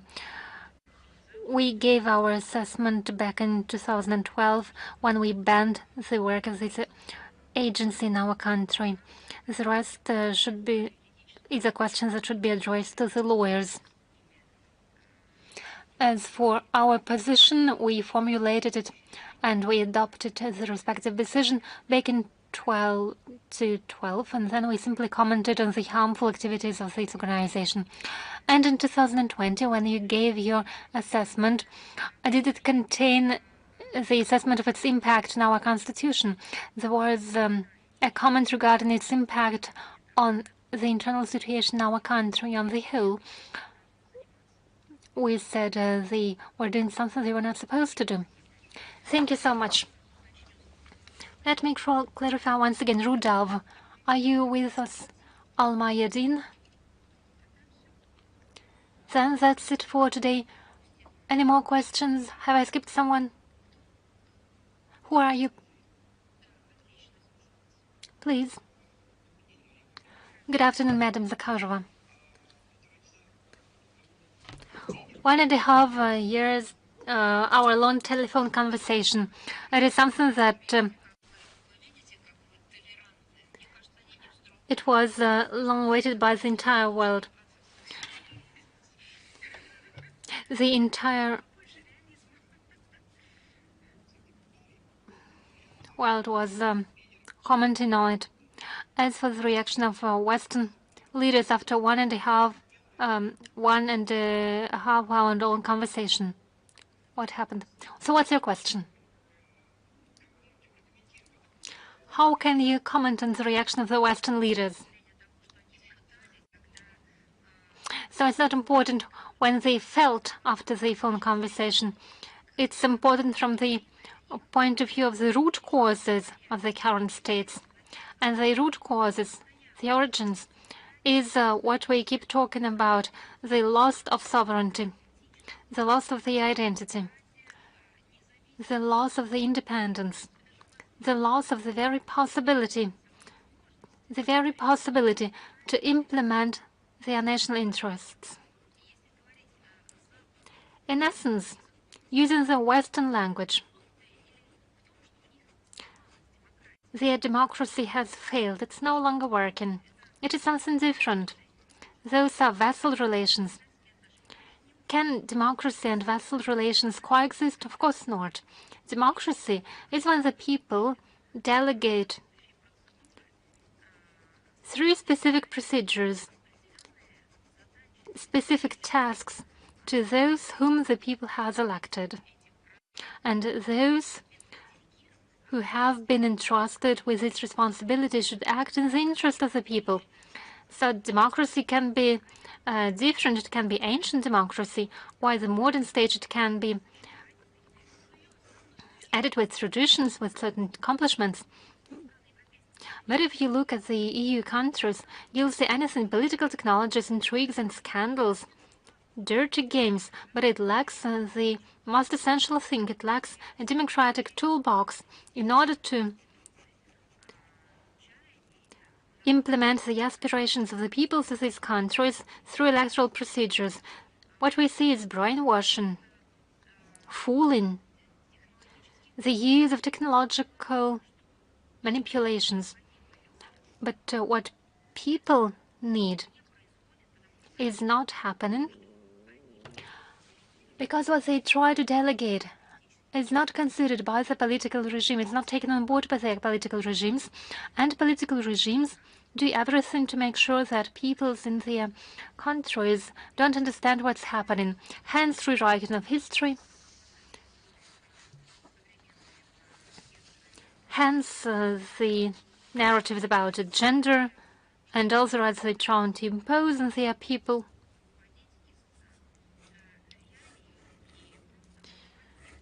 To make sure the people lose touch with reality. That's the root cause. That's what's terrible. We are talking about entire states. Many of them are ancient states with a long history. Those are the countries that where the origin of the very notion of democracy and world religions, and gave the world classic literature, music, arts. And now they've turned into immature retranslators, into silent megaphones, or just translators of the will of their big brother from across the ocean. That's it from my part. All the best and see you soon.